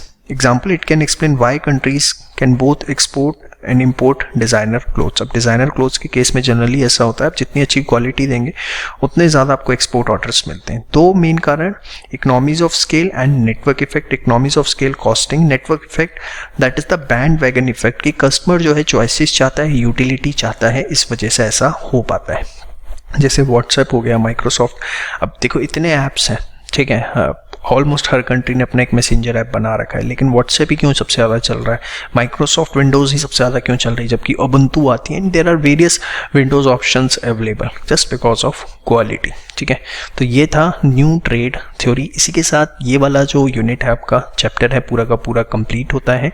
Next chapter हम स्टार्ट करें उससे पहले इसको आप लिख लीजिए, अच्छे से प्रैक्टिस कर लीजिए, और उसके बाद ही आप नेक्स्ट चैप्टर पे जाएंगे, और नेक्स्ट चैप्टर पे जाने से पहले इसको बहुत अच्छे से पूरा रिवाइज कर लीजिए। चलिए बच्चों, स्टार्ट करते हैं unit 2, the instruments of trade policy. बहुत ही सिंपल सा चैप्टर है। सबसे पहला वर्ड आता है टैरिफ। टैरिफ का मतलब क्या होता है? बड़े सरल अक्षरों के अंदर जो भी गुड्स इंपोर्ट किए जाते हैं, दूसरे देशों से परचेज किए जाते हैं, या हम दूसरे देशों को एक्सपोर्ट करते हैं, मतलब दूसरे देशों को बेचते हैं, तो उसके ऊपर जो टैक्सेस लगाए जाते हैं, that is import duty on imports and export duty on export, उस चीज को हम बोलते हैं क्या? टैरिफ। हिंदुस्तान के अंदर बहुत कम चीज़ों के, एकदम नाममात्र चीज़ों के ऊपर एक्सपोर्ट ड्यूटी लगती है। हिंदुस्तान में मेजॉरिटी जो है वो इंपोर्ट ड्यूटी लगती है। इसी को हम कस्टम ड्यूटीज़ के नाम से ही जानते हैं। कस्टम दो तरीके का होता है, एक होती है इंपोर्ट ड्यूटी और एक होती है आपकी एक्सपोर्ट ड्यूटी। ठीक है, तो यही चीज़ यहाँ पे लिखी हुई है, 2 नंबर का शॉर्ट में नोट आ सकता है। It is basically taxes or duties imposed on goods and services which are imported or exported. Most visible and universal use trade measure that determine market access for goods. ये क्या है? देखिए 1991 तक हिंदुस्तान के अंदर जो टैरिफ रेट्स थे बहुत ज़्यादा हाई थे, जिसकी वजह से हिंदुस्तान के अंदर विश्व की कोई भी कंपनी एक्सेस नहीं कर पाती थी, यहाँ पर माल नहीं बेच पाती थी, क्योंकि उनके प्रोडक्ट्स बहुत कॉस्टली हो जाते थे बिकॉज ऑफ टैक्सेस। तो जिस देश के अंदर कस्टम ड्यूटीज़ जितनी ज़्यादा होती हैं, वहाँ पर एक तरह से इनडायरेक्टली रिस्ट्रिक्शन लग जाती है इंटरनेशनल कंपनीज के लिए ट्रेड करने की। 1991 के बाद हमने अपने डोर्स ओपन किए और टैरिफ रेट्स को बहुत कम किया, जिसकी वजह से इतनी विदेशी कंपनियां, चाहे वो मैकडॉनल्ड्स हो, नाइकी हो, रीबॉक हो, सब हमें हिंदुस्तान में देखने को मिलती हैं। इट्स मेन गोल, अब कस्टम ड्यूटी लगाने के पीछे जो मेन गोल होता है, एक तो होता है रेवेन्यू गवर्नमेंट के लिए रेज करना, दूसरा डोमेस्टिक इंपोर्ट कॉम्पिटिंग इंडस्ट्रीज को प्रोटेक्ट करना। ये क्या है, ध्यान से देखिए। कई बार ऐसा हो सकता है कि विदेशी कंपनी हिंदुस्तान में बहुत सस्ता माल बेचना शुरू कर दे, और डोमेस्टिक जो यहाँ पर प्रोड्यूसर्स हैं उनको नुकसान हो, वो उनसे कॉम्पीट ना कर पाए। तो गवर्नमेंट कहीं ना कहीं कस्टम ड्यूटी इसलिए भी लगाती है कि सो दैट इंटरनेशनल प्रोडक्ट जो है वो एटलीस्ट डोमेस्टिक प्राइस पे बिके या उससे महंगा बिके, सो दैट हमारे जो डोमेस्टिक प्रोड्यूसर्स हैं उनको किसी भी तरीके का नुकसान ना हो। इसके बाद forms of tariff on the basis of criteria और इम्पोजिशन। देखिए 2 तरह की कस्टम ड्यूटीज लगाई जा सकती हैं, एक होती है स्पेसिफिक ड्यूटी, एक होती है एड वैलोरम टैरिफ। अब स्पेसिफिक ड्यूटी क्या होती है? जब हम बेसिकली टैक्स चार्ज करते हैं, कस्टम ड्यूटी चार्ज करते हैं पर यूनिट बेसिस पे, वेट के बेसिस पे, वॉल्यूम के बेसिस पे, in the sense other than value, मतलब वो गुड कितने का है इससे फर्क नहीं पड़ता, उसका क्या वेट है, वो कितने यूनिट्स हैं, कितना वॉल्यूम है, उसके बेसिस पे जब आप कस्टम चार्ज करते हो that is called as specific duty. For example हमने साइकिल पे अगर कस्टम ड्यूटी लगा दी 1000 पर साइकिल, तो चाहे साइकिल 5000 की है, चाहे 8000 की है, चाहे 15000 की है, कस्टम ड्यूटी विल बी 1000 पर cycle. So it is an import duty that assigns a fixed monetary tax per physical unit of the goods imported. It is calculated on the basis of measures like weight, volume. If the price of imported cycle is 5000, rate of tariff is 1000 per cycle, and if due to inflation price rises to 1000, still the tariff will be 1000 per cycle. Ad valorem का होता है on the basis of value, ठीक है। on the basis of value का मतलब कि suppose जो tariff rate है दैट इज 10%, तो अगर आप 5000 के गुड्स इंपोर्ट करते हो तो आपको 500 रुपये की इंपोर्ट ड्यूटी देनी है। आप 10,000 के गुड्स इंपोर्ट करते हो तो आपको 1000 रुपये की इंपोर्ट ड्यूटी देनी है। It is levied eight a constant percentage of the monetary value of 1 unit of the imported good. It preserves the protective value tariff on home producers. Ad valorem tariff is used all over the world. If the price of the imported cycle is 5000, rate of tariff is 20%, then tariff will be 1000. If due to inflation price rises to 10000, the tariff will be 2000 per cycle. तो ये आपने देखा कि tariffs क्या होते हैं, form of tariff क्या होती हैं। नेक्स्ट वीडियो में हम बात करेंगे टाइप्स ऑफ टैरिफ की। चलिए अब हम डिस्कशन करेंगे कि बेसिकली स्पेसिफिक और एड वैलोरम टैरिफ जो है वो कितने कितने तरीके से लगाए जा सकते हैं। 13 वेरिएशंस उसके डिफरेंट तरीके के हो सकते हैं, जो अब हम एक एक करके डिस्कस करना शुरू करेंगे। सबसे पहला आता है मिक्स टैरिफ। मिक्स टैरिफ के अंदर क्या होता है कि जो गवर्नमेंट है, सेंट्रल अथॉरिटी है, वो स्पेसिफिक ड्यूटी भी अनाउंस करती है as well as ad valorem duty भी अनाउंस करती है, और जो टैक्स पेयर होता है उसे ड्यूटी दोनों के हिसाब से कैलकुलेट करनी होती है, और जो भी दोनों में से हायर अमाउंट आता है वो पे करना होता है। सपोज गवर्नमेंट ने बोला कि कॉटन के ऊपर आपको एड वैलोरम ड्यूटी देनी है 5% या 3000 per ton, which ever is higher. तो सपोज आप कॉटन इंपोर्ट करते हो 1 lakh rupees per ton, 1 ton cotton लेके आते हो 1 लाख रुपीज का, तो 1 लाख का 5% कितना होता है 5000, और ये तो हो गया एड वैलोरम। कितना 1 लाख का 5% सपोज है तो 5000, और गवर्नमेंट ने स्पेसिफिक ड्यूटी भी बोल दी कि 3000 रुपये। अब दोनों में से हायर देना है, दोनों नहीं देने, दोनों में से जो भी हायर है, तो दैट इज मिक्स टैरिफ। तो हायर क्या है 5000, ये देना होगा। It is calculated as higher of specified duty और ad valorem duty. Duty on cotton 5%, ad valorem और 3000 per ton, which ever is higher, ठीक है। इसके बाद आता है नेक्स्ट आपका कंपाउंड टैरिफ और अ कंपाउंड ड्यूटी। अब ये कंपाउंड टैरिफ और कंपाउंड ड्यूटी क्या होता है, बड़े ध्यान से समझिए। इसमें आपको दोनों देनी होती है, स्पेसिफिक ड्यूटी भी देनी होती है as well as ad valorem भी। फॉर एग्जांपल गवर्नमेंट ने ये बोला कि आप कॉटन जो भी इंपोर्ट करोगे उस पे आपको 1000 पर टन प्लस 2% आपको ड्यूटी देनी होगी। तो सपोज आपने 1 टन इंपोर्ट किया 1 लाख रुपए का, तो 1000 पर टन तो देनी है, प्लस उसका 2% कितना हो गया 2000, तो टोटल कितना हो गया 3000 रुपये, ठीक है।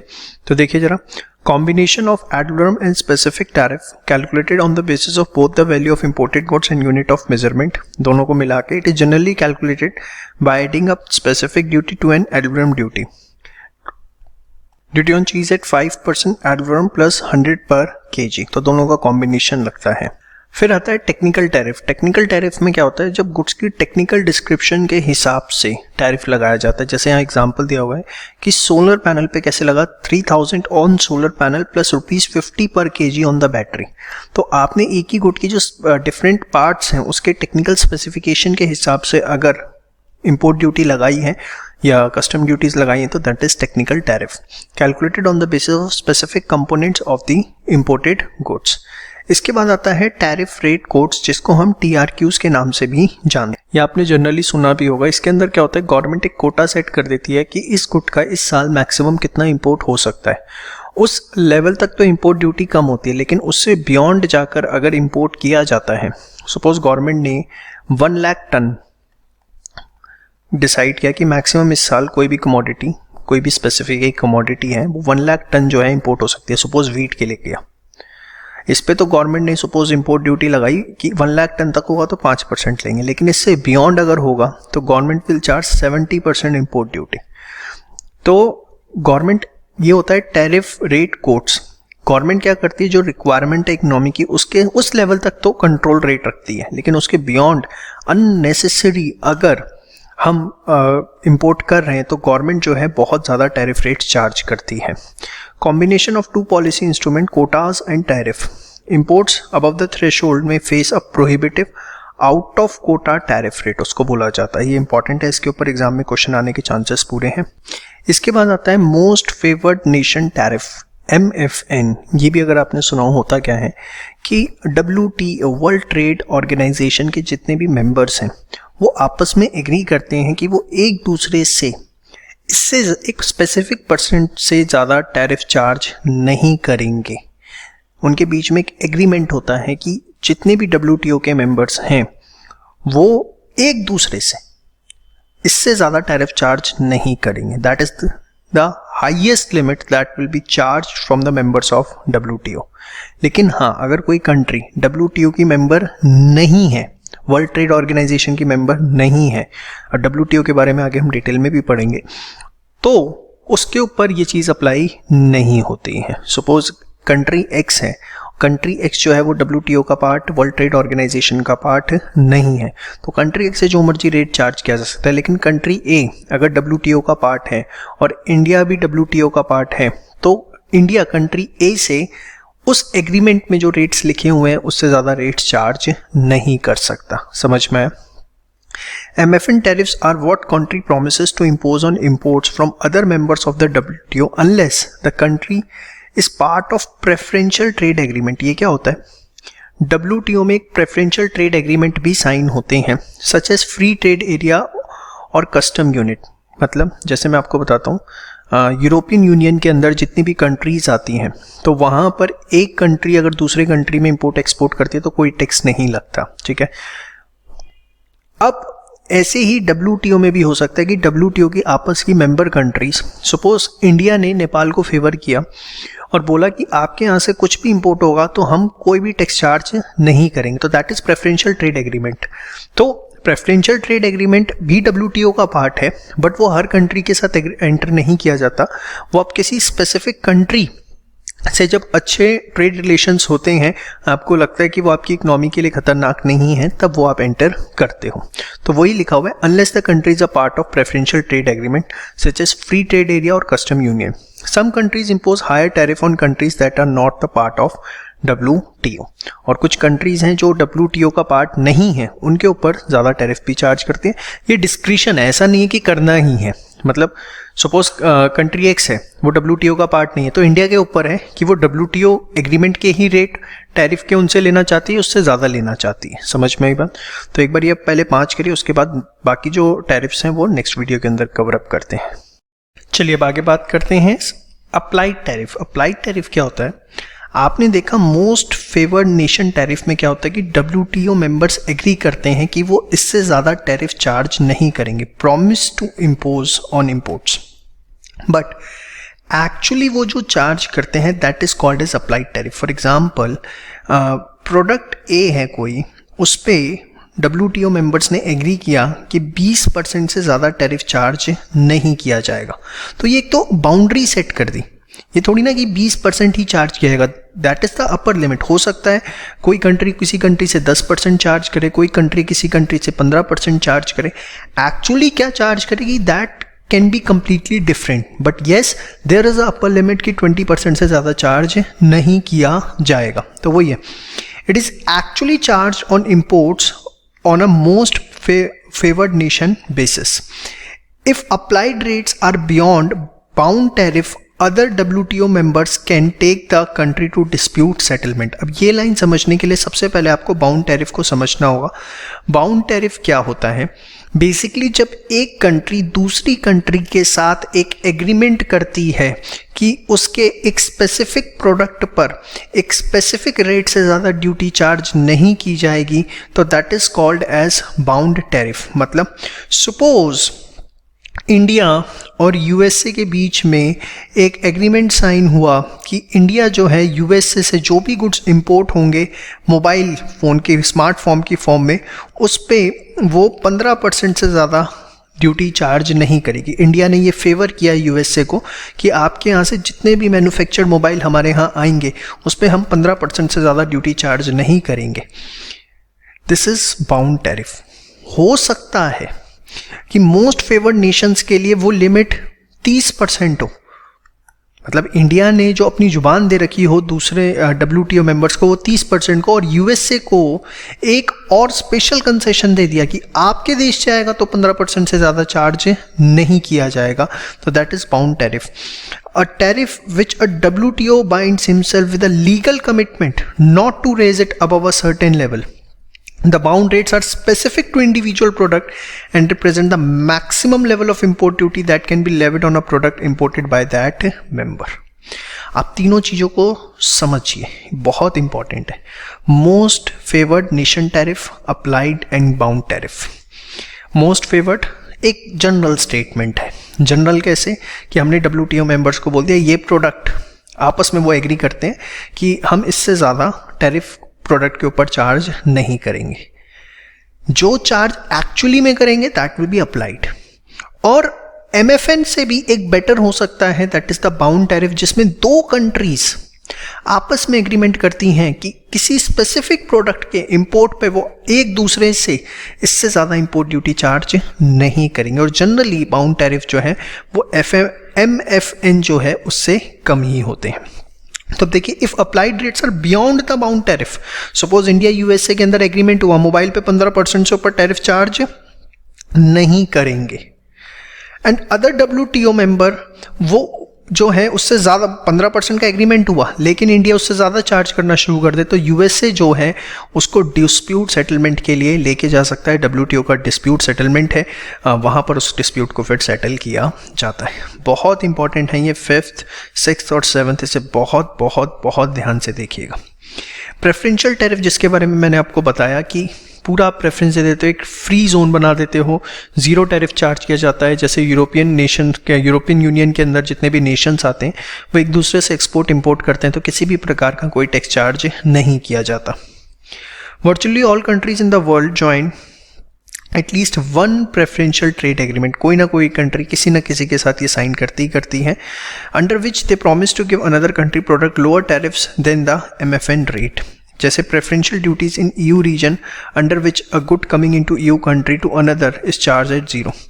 ये प्रेफरेंशियल जो टैरिफ होता है ना, जैसे ज़रूरी नहीं कि 0 हो, बट ये इतना नॉमिनल हो सकता है, इतना नॉमिनल कि लाइक जो क्लियर दिखाएगा कि it is almost equivalent to free, like 1%, 2%, something like this.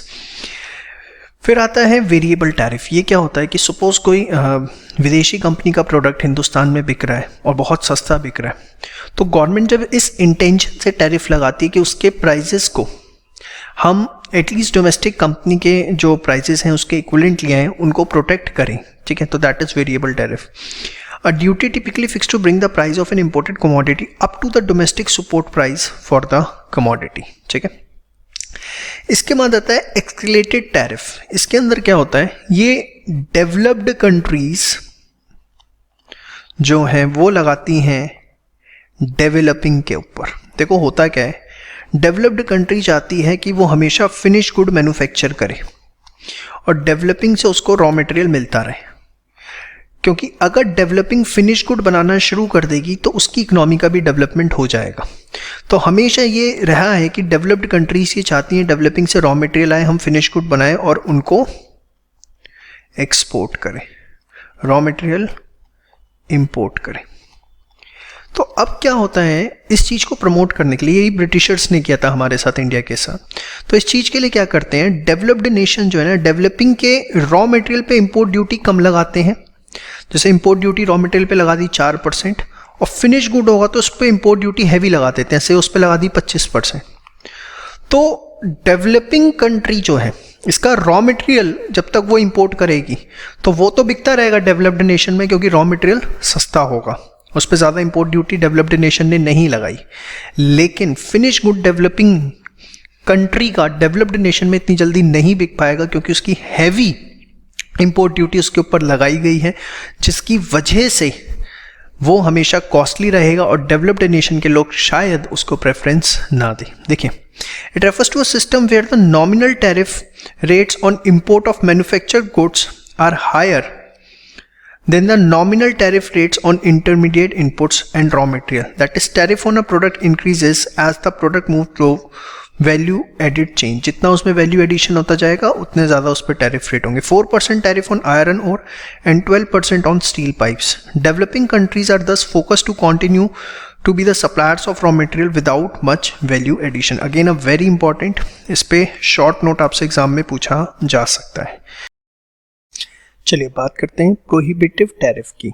ये बेसिकली इस मकसद से लगाया जाता है कि कोई इंपोर्ट हो ही ना सके. 1000%, 1500% इस तरह से इंपोर्ट ड्यूटी जो है वो लेवी कर दी जाती है. Set so high that no imports will enter. इसके बाद होता है इंपोर्ट सब्सिडीज. ये रिवर्स है. इसमें गवर्नमेंट जो है अगर आप इंपोर्ट करते हो तो आपको सब्सिडी देगी, गवर्नमेंट कुछ हेल्प करेगी रादर देन गवर्नमेंट टैक्स लगाए. It is simply a payment per unit और a percent of value for the importation of good. ये बहुत रेयर देखने को मिलता है. इसे हम नेगेटिव इंपोर्ट टैरिफ के नाम से भी जानते हैं. इसके बाद आता है टैरिफ्स एज रिस्पॉन्स. इस पे एग्जाम में क्वेश्चन आ सकता है. स्पेसिफिकली इनके बीच में डिफरेंस एंटी डंपिंग ड्यूटी और काउंटरवेलिंग ड्यूटीज. ये क्या होता है? कई बार ऐसा देखा जाता है कि एक नेशन दूसरे नेशन में जानबूझ के डंपिंग करना शुरू कर देता है. डंपिंग करना इन द सेंस अपनी कॉस्ट से नीचे जाके उस देश में प्रोडक्ट बेचना शुरू कर देता है. जैसे कि चाइना ने इंडिया में किया. बहुत सारे ऐसे प्रोडक्ट थे जैसे लेंसेज या आई लेंस, इसमें डंपिंग की गई. टॉयज में डंपिंग की गई. अपनी कॉस्ट से भी उन्होंने इंडिया में बेचा, नीचे इंडिया में बेचा, ताकि इंडिया की जो डोमेस्टिक इंडस्ट्रीज़ हैं वो ख़त्म हो जाए और उसके बाद चाइना धीरे धीरे प्राइजेस बढ़ाए और अपनी सारी रिकवरी कर ले. तो sometime country engage in unfair trade practices which are trade disordering in nature and adverse to the interest of domestic firm. These policies are often as trigger price mechanism, price at which import causes the importing country automatically to impose a tariff or quota. इसको हम trigger price mechanism के नाम से भी जानते हैं. इसमें क्या होता है? बेसिकली एंटी डंपिंग ड्यूटी या काउंटरवेलिंग ड्यूटीज जो हैं ये लगाई जाती हैं. नाम से ही पता लग रहा है एंटी डंपिंग मतलब ड्यूटी लगाने के पीछे इंटेंशन ये है कि जो डंपिंग की जा रही है, अपनी कॉस्ट से कम पे माल बेचा जा रहा है, उसको इतना टैक्स लगा दिया जाए कि वो ऑटोमेटिकली डोमेस्टिक कंपनीज जिस प्राइस पे बेच रही हैं या तो उस प्राइस पे आ जाए या उससे ऊपर के प्राइसेस पर आ जाए. जैसे anti dumping it occurs when manufacturer sell goods in a foreign country below the sales price in their domestic market और below their full average cost of the product. वो अपनी कॉस्ट से भी कम पे जाके बेचते हैं या अपने देश में वो जिस प्राइस पे बेच रहे हैं उससे कम पे हमारे देश में बेच रहे हैं. किस लिए? To hurt the domestic producers. जैसे एग्जांपल 2017 में India imposed anti dumping duties on colour coated और pre painted flat steel products imported country from China and European nations for a period not exceeding 6 months. इसके बाद आती है countervailing duties. ये क्या होता है? बेसिकली सपोज मैं आपको छोटा सा एग्जांपल देता हूँ. चाइना गवर्नमेंट कोई प्रोडक्ट ए है, उसको इंडिया में एक्सपोर्ट करने के लिए अपने एक्सपोर्टर्स को इंसेंटिव दे रही है, कुछ असिस्टेंस दे रही है, स्पेशल बेनिफिट्स दे रही है कि आप इस प्रोडक्ट को इंडिया में ज़्यादा से ज़्यादा एक्सपोर्ट करो, सस्ते से सस्ता एक्सपोर्ट करो. It occurs when tariff are aim to offset the artificially low prices charged by exporters who enjoy export subsidies and tax concession offered by the government in their home country. उनकी home country के अंदर जो government है वो उन्हें कुछ tax incentive special benefit दे रही है सो दैट वो आगे जो दूसरी कंट्री है जैसे इंडिया है वहाँ पे लोअर प्राइस जो है वो चार्ज करें. CVT charge in an importing country to negate the advantage. Negate का मीनिंग लिख लीजिएगा, ineffective, nullify, that exporters get from subsidies to ensure fair and market orienting pricing of imported products and thereby protecting domestic industries. जैसे 2016 में in order to protect domestic industry, India imposed 12.5% countervailing duty on gold jewelry imported from Asian. इसकी full form है association of south east Nations. तो दो तरह की duties लग सकती हैं, एंटी डंपिंग और काउंटरवेलिंग, जो कि किसका पार्ट है? टैरिफ एज रिस्पॉन्स का. चलिए अब बात करते हैं इफेक्ट्स ऑफ टैरिफ्स की. देखिए टैरिफ्स के नेगेटिव इफेक्ट्स भी हैं और पॉजिटिव इफेक्ट्स भी हैं. अगर एग्जाम में आपसे सिर्फ इफेक्ट पूछा जाता है तो आप पॉजिटिव नेगेटिव कोई भी लिख सकते हैं, लेकिन अगर स्पेसिफिकली पूछा जाता है कि नेगेटिव इफेक्ट लिखो या पॉजिटिव तो आपको अकॉर्डिंगली लिखना पड़ेगा. अब सबसे पहले हम बात करते हैं पॉजिटिव इफेक्ट्स की। अगर हम पॉजिटिव इफेक्ट्स की बात करें तो सबसे पहला पॉइंट कि ये प्रोटेक्ट करता है डोमेस्टिक इंडस्ट्रीज को। कैसे भाई, टैरिफ से होता क्या है कि आप जो इंपोर्टेड गुड्स हैं उनके ऊपर टैक्सेस लगा के उनको महंगा कर देते हैं, जिसकी वजह से जो डोमेस्टिक कंज्यूमर्स हैं उनके लिए इंपोर्टेड गुड्स महंगे हो गए, तो वो उसको अवॉइड करते हैं और डोमेस्टिकली प्रोड्यूस्ड गुड्स को प्रेफरेंस देते हैं। तो tariff encourage consumption of the domestically produced import substitutes and protect domestic industries. Second, ये हेल्प करता है प्रॉफिट्स इंक्रीज करने में एंड एम्प्लॉयमेंट में। कैसे, देखिए, अगर आपने फॉरेन गुड्स को टैरिफ लगा करके एक्सपेंसिव कर दिया, ठीक है, अब होगा क्या, जो फॉरेन गुड्स के टैरिफ लगा के आपने उसे एक्सपेंसिव कर दिया, तो जो डोमेस्टिक मार्केट के अंदर प्रोड्यूसर्स हैं वो भी क्या कर सकते हैं, अपने गुड्स के प्राइसेस ज़्यादा चार्ज कर सकते हैं। भाई सपोज कोई फॉरेन गुड है, वो 100 रुपये का पड़ रहा था और टैक्सेस लगा दी उस पर 40, तो अब वो कितने का हो गया, 140 का। अब डोमेस्टिक फर्म्स पहले उसे 100 का आसपास बेच रही थी, लेकिन अब क्योंकि टैक्सेस लगने से वो 140 का हो गया, तो डोमेस्टिक फर्म्स भी अपने प्राइस 125-130 तक लेके जा सकती हैं। येस और नो, क्योंकि फॉरेन गुड तो 140 से कम का मिलेगा नहीं। तो इससे कहीं ना कहीं डोमेस्टिक फर्म जो है उसके प्रॉफिट्स इंक्रीज होंगे। प्रॉफिट्स इंक्रीज होंगे तो वो अपने प्रोडक्शन इंक्रीज करेंगी। येस और नो, क्योंकि देखो प्रोड्यूसर का मेन मोटिव होता है प्रॉफिट कमाना, उसे प्रॉफिट मिलता है तो वो प्रोडक्शन इंक्रीज करता है, और कहीं ना कहीं नई फर्म्स मार्केट के अंदर एंटर होती हैं जब प्रॉफिट्स किसी इंडस्ट्री में ज़्यादा होते हैं, और उससे एम्प्लॉयमेंट बढ़ती है। तो tariff increases profits and employment in the industry because with tariffs on imported products domestic firms can also increase the prices of output. Thereafter आता है tariffs increases government revenue. Obviously जो भी foreign goods होते हैं उस पर जो भी इंपोर्ट ड्यूटी गवर्नमेंट लेती है वो गवर्नमेंट का एक तरह से रेवेन्यू इंक्रीज करता है of the importing country by total tariff it charges. तो these are the 3 positive effects. Now coming to the negative effects, tariff creates obstacles to trade, decrease the volume of imports and exports. देखिए, जब भी tariff लगते हैं तो उससे होता क्या है, दो देशों के बीच में कहीं ना कहीं एक्सपोर्ट और इंपोर्ट की क्वांटिटी पे फर्क पड़ता है, और कहीं ना कहीं जो एक फ्री ट्रेड होना चाहिए था वो फ्री ट्रेड नहीं हो पाता। हर्डल्स कहीं ना कहीं ट्रेड में देखने को मिलते हैं। Second, tariff makes imported goods more expensive. Domestic consumers suffer the loss in consumer surplus. कैसे भाई, जिसको फॉरेन गुड्स कंज्यूम करने हैं, अब हुआ क्या, टैरिफ लगने से फॉरेन गुड्स महंगे हो गए, तो क्या करेगा, या तो वो हायर प्राइस पे करेगा या उसकी लेस क्वांटिटी को कंज्यूम करेगा, हाँ या ना। और इन दोनों ही सिचुएशन के अंदर जो कंज्यूमर सरप्लस है वो कहीं ना कहीं उसका लॉस हो रहा है। अब आपके मन में आ रहा होगा कि क्यों करे वो फॉरेन गुड्स कंज्यूम, वो डोमेस्टिकली प्रोड्यूस्ड इंपोर्ट सब्सटीट्यूट जो है उसको यूज़ कर ले, जिसकी बात हमने यहाँ पे की थी। बट ऐसा हो सकता है कि उसका इंडिया में कोई सब्सटीट्यूट ही अवेलेबल ना हो, कोई ऐसा गुड हो जिसका इंडिया में कोई सब्सटीट्यूट ना हो, या कस्टमर को फॉरेन गुड ही कंज्यूम करने हैं because of the quality, like Apple के फ़ोन्स हो गए। तो कहीं ना कहीं अगर आप टैरिफ लगा रहे हैं तो कंज्यूमर सरप्लस का तो नुकसान है, क्योंकि या तो कस्टमर प्राइस ज़्यादा पे करेगा या क्वान्टिटी कम खरीदेगा। इसके बाद tariff promotes domestic production which may be inefficient. मतलब देखिए, हो सकता है कोई पर्टिकुलर गुड की प्रोडक्शन किसी पर्टिकुलर कंट्री के अंदर बहुत अच्छी होती है और आपकी कंट्री में वो इतनी अच्छी ना होती हो। जैसे अभी हमने पीछे भी थ्योरीज डिस्कस की कि कंट्री ए के अंदर एक पर्टिकुलर गुड की प्रोडक्शन अच्छी होती है और कंट्री बी में दूसरे गुड की होती है। अब खामाखा कायदे से तो ये होना चाहिए कि कंट्री ए में जिस चीज़ की अच्छी प्रोडक्शन है वो कंट्री बी इंपोर्ट करे, और कंट्री बी में जिस चीज़ की अच्छी प्रोडक्शन है वो कंट्री ए इंपोर्ट करे। लेकिन अगर ऐसा नहीं होता है, कंट्री बी क्या करे, वो लगा दे टैरिफ और कहे कि नहीं, ये गुड भी हम अपने देश में ही बनाएंगे। तो होगा क्या, उससे tariff promote domestic production which may be inefficient as compare to rest of the world. अब कंट्री बी ने टैरिफ लगा दिया और हुआ क्या, उससे उसके यहाँ वो पर्टिकुलर गुड इतना अच्छा प्रोड्यूस नहीं होता था एज कंपेयर टू जो कंट्री ए में होता था। This leads to trade distortions available with competitive advantage. और कहीं ना कहीं कॉम्पिटिटिव एडवांटेज की वजह से जो फायदा उठा सकते थे दोनों कंट्रीज वो नहीं उठा पाती। तो इसको बहुत अच्छे से करिएगा, इस पे क्वेश्चन आने के पूरे चांसेस हैं और ये थ्योरी से ही कहीं ना कहीं आपका कनेक्टेड है। आइए स्टार्ट करते हैं यूनिट 3 ट्रेड नेगोशिएशंस। सबसे पहला वर्ड हमें समझना है रीजनल ट्रेड एग्रीमेंट्स। ये क्या होते हैं? सपोज मैं एक छोटा सा एग्जांपल देता हूँ। 3 कंट्रीज हैं, कंट्री ए, कंट्री बी और कंट्री सी।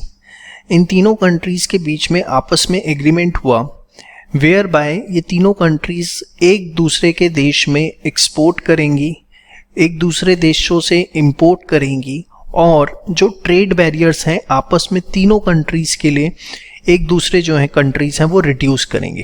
तो इस तरह के जब कुछ एग्रीमेंट्स होते हैं, सपोज कंट्री ए ने बोला कि कंट्री बी और कंट्री सी से जो भी माल कंट्री ए में आएगा तो कंट्री ए में जो भी इंपोर्ट ड्यूटी के रेट हैं उसमें 50% कंसेशन मिलेगा। तो कहीं ना कहीं एक ट्रेड बैरियर जो था, ट्रेड बैरियर क्या होता है कि जब कोई कंट्री दूसरी कंट्री से इंपोर्ट करती है या एक कंट्री दूसरी कंट्रीज को एक्सपोर्ट करती है तो उसके बीच में जो रिस्ट्रिक्शंस होती हैं वो होती हैं ट्रेड बैरियर्स, और ये सबसे बड़ा फॉर्म इसका होता है इंपोर्ट ड्यूटी एक्सपोर्ट ड्यूटी की फॉर्म में। तो जब ऐसे एग्रीमेंट्स किए जाते हैं कि ट्रेड बैरियर्स को रिमूव किया जाएगा सो दैट एक फ्री इन ट्रेड कहीं ना कहीं कंट्रीज के बीच में हो सके, that is called as regional trade agreements. तो are defined as grouping of countries which are formed with the objective of reducing trade barriers between member countries. अब ये जरूरी नहीं है कि ये कंट्रीज अगल बगल में एक दूसरे की नेबर ही होंगी, नेबर कंट्रीज ही होंगी, ऐसा जरूरी नहीं है। हो सकता है कि डिफरेंट ज्योग्राफिकल लोकेशन पे हो, जैसे हो सकता है इंडिया का एग्रीमेंट ऑस्ट्रेलिया से हुआ या इंडिया का एग्रीमेंट कनाडा से हुआ, यूएसए से हुआ, तो जरूरी नहीं है कि वो ज्योग्राफिकल रीजन जो है उनका एक जैसा ही हो, अगल बगल में हो, नेबर ही हो, not necessarily belonging to the same geographical region. ठीक है, अब इसके बाद आते हैं हम type of regional trade agreements कितने तरह के हो सकते हैं। सबसे पहला आता है unilateral trade agreement. Suppose country A जो है वो एक्सपोर्ट करती है कंट्री बी में, ठीक है, और कंट्री बी एक तरह से क्या कर रही है, फिर इंपोर्ट कर रही है। अब कंट्री बी ने कंट्री ए को रिलैक्सेशन दी कि आपके यहाँ से जो भी माल हमारे यहाँ आएगा कंट्री बी में उसमें 70% इंपोर्ट ड्यूटी के अंदर कंसेशन मिलेगा। ठीक है, ये किसने बोला, कंट्री बी ने बोला। किसको बोला, कंट्री ए को। तो एन इंपोर्टिंग कंट्री, मतलब यहाँ पे इंपोर्टिंग कंट्री कौन सी, country B, offers trade incentive, एक तरह का ट्रेड इंसेंटिव है कि कहीं ना कहीं 70% इंपोर्ट ड्यूटी कम देनी पड़ेगी एज कंपेयर टू अगर कंट्री सी करती है। इसको अगर 100 रुपये इंपोर्ट ड्यूटी देनी है तो कंट्री ए से प्रोडक्ट आएगा तो वो इंपोर्ट ड्यूटी कितनी हो जाएगी, 30 हो जाएगी। To encourage the exporting country, exporting country यहाँ पर कौन है, A, to engage in international activities, जैसे जनरलाइज सिस्टम ऑफ प्रेफरेंस। अब ये जो ब्रैकेट में आपको याद नहीं करना, ये आपकी अंडरस्टैंडिंग के लिए है। The system which provide tariff reduction on various product, tariff मतलब यहाँ पे जो इंपोर्ट ड्यूटी इन्होंने कम करी। समझ में आई बात, श्योर। ब्रैकेट वाला लर्न नहीं करना, वो सिर्फ आपकी अंडरस्टैंडिंग के लिए रहेगा। अब इसमें एक चीज आपने ये समझनी है कि सिर्फ कंट्री बी ने रिलैक्सेशन दी है कंट्री ए को, कंट्री ए ने रिलैक्सेशन दी होगी कंट्री बी को, ये जरूरी नहीं है। यूनिलैटरल का मतलब क्या होता है, सिंगल, आप समझ रहे हैं। इसके बाद नेक्स्ट आता है बाइलेटरल। बाई का मतलब क्या होता है, two sided. Set rules of trade between two countries. Suppose country A ने भी बी को दी और कंट्री बी ने भी ए को कुछ रिलैक्सेशन दी, तो उस केस के अंदर that will be bilateral. But क्योंकि यहाँ पे सिर्फ कंट्री बी ने कंट्री ए को रिलैक्सेशन दी थी तो दैट विल बी यूनिलैटरल। तो set rules of trade between two countries, two blocks. अब ये ब्लॉक्स क्या हैं, ब्लॉक का मतलब होता है group of countries with common interest which have formed an alliance. जैसे अगर आपने यूरोपियन यूनियन सुना हो तो यूरोपियन यूनियन के अंदर यूरोप की मेजॉरिटी जो है सारी की सारी अपना लगभग कंट्रीज आती हैं जिन्होंने एक अपना अलायंस फॉर्म कर रखा है, उनके बीच में कॉमन करेंसी है और आराम से वहाँ पर एक्सपोर्ट इंपोर्ट आपस में कंट्रीज में होता है, कोई ऐसी दिक्कत नहीं होती। और आपको पता हो अगर वीज़ा भी मिलता है तो पूरे यूरोप का मिलता है। तो इस तरह के जो अलायंस फॉर्म कर रखे हैं, जैसे यूरोपियन यूनियन पूरा का बना हुआ है, तो उसको हम ब्लॉक कहते हैं। तो ये ब्लॉक का मतलब सिर्फ आपकी अंडरस्टैंडिंग के लिए ब्रैकेट में लिखा है, एग्जाम में टीचर को मत समझाने लग जाना कि देखो ब्लॉक का मतलब ये होता है। ठीक है, ये जितना भी इस टाइप में पूरा ब्रैकेट में दिखेगा ना आपको, वो आपकी अंडरस्टैंडिंग के लिए है। टू ब्लॉक और a block and a country. अब इसका एग्जाम्पल है European union south Africa free trade agreement. देखिए इसके अंदर बेसिकली जो है साउथ अफ्रीका यूरोपियन यूनियन को फ्यूल मशीनरीज वगैरह प्रोवाइड करता है। आपको एग्रीमेंट की डिटेल्स में नहीं जाना, सिर्फ नाम जो है वो याद रखना है। इसके बाद नेक्स्ट है आपका रीजनल प्रेफरेंशियल ट्रेड एग्रीमेंट्स। इसमें क्या है, जो ग्रुप ऑफ कंट्रीज हैं वो रिड्यूस करती हैं trade barriers on a reciprocal and preferential basis. Reciprocal का मतलब यहाँ पे आप लेंगे जॉइंटली।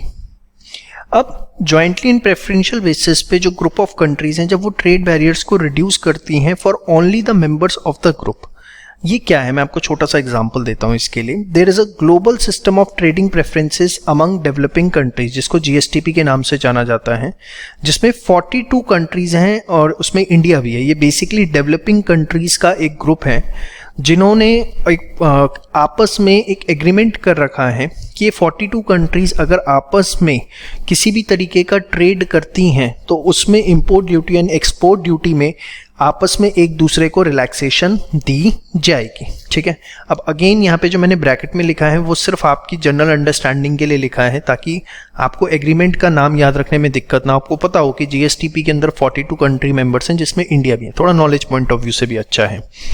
इसके बाद आता है ट्रेडिंग ब्लॉक। इसमें क्या होता है, बेसिकली जो ग्रुप ऑफ कंट्रीज होती हैं that have a free trade agreement between themselves, आपस में तो फ्री ट्रेड करती हैं, and may apply a common external tariff to other countries. मतलब इन कंट्रीज में सपोज 4 कंट्रीज हैं, ये ट्रेडिंग ब्लॉक बना लिया इन्होंने, तो क्या होगा, आपस में तो फ्री ट्रेड होगा, प्लस ये चारों कंट्रीज अगर एक्सटर्नल किसी से भी डील करेंगी तो चारों का जो टैरिफ रेट है इंपोर्ट ड्यूटी और एक्सपोर्ट ड्यूटी का वो क्या रहेगा, सेम रहेगा, वो जो है मैच करेगा। And may apply a common external tariff, जरूरी नहीं है कि होगा बट जनरली देखने को मिलता है कि कॉमन एक्सटर्नल टैरिफ की पॉलिसी अपनाते हैं। जैसे अरब लीग है जिसमें 22 मेंबर नेशंस थे 2018 तक of Arabic speaking countries on the African and Asian continents. तो ये ब्रैकेट में जो है वो आपकी नॉलेज के लिए है कि अरब लीग है क्या।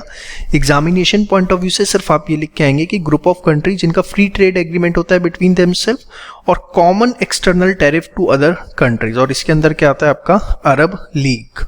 लेकिन यही अगर कॉमन एक्सटर्नल टैरिफ की पॉलिसी ये नहीं अपनाते हैं, इंडिपेंडेंटली डिसाइड करते हैं टैरिफ विद नॉन मेंबर्स, तो वो फिर फ्री ट्रेड एरिया है।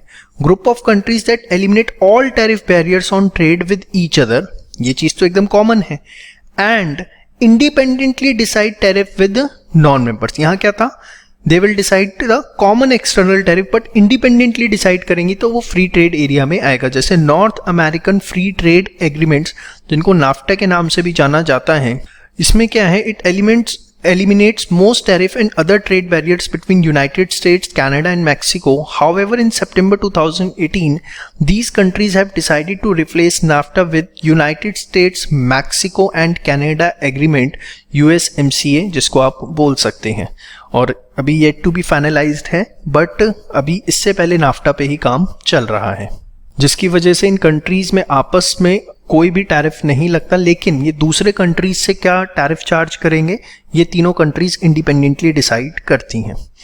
अगेन ये ब्रैकेट में जो है आपकी नॉलेज के लिए है पर्सनल, जो कि थोड़ी सी ज़रूरी है इस चैप्टर में, आप समझ सकते हैं।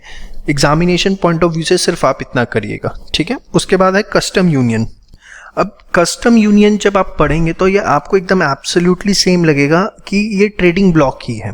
देखिए, group of countries that eliminate all tariffs on trade with common among themselves but maintain a common external tariff on trade with countries outside the union। आपको लग रहा है दोनों कॉमन है कि यहाँ पर भी तो ये बात किया था common external and free trade among themselves, नहीं, दोनों में डिफरेंस है। यहाँ पर ध्यान से समझिए, कस्टम यूनियन है, मतलब जो एग्रीमेंट होता है वो यूनियन लेवल पे होता है। जैसे कि मैं एग्जांपल देता हूँ, यहाँ पर जो मर्कोसर है ये ब्लॉक है जिसके अंदर Argentina, Brazil, Paraguay, Uruguay, Venezuela ये कंट्रीज आती हैं।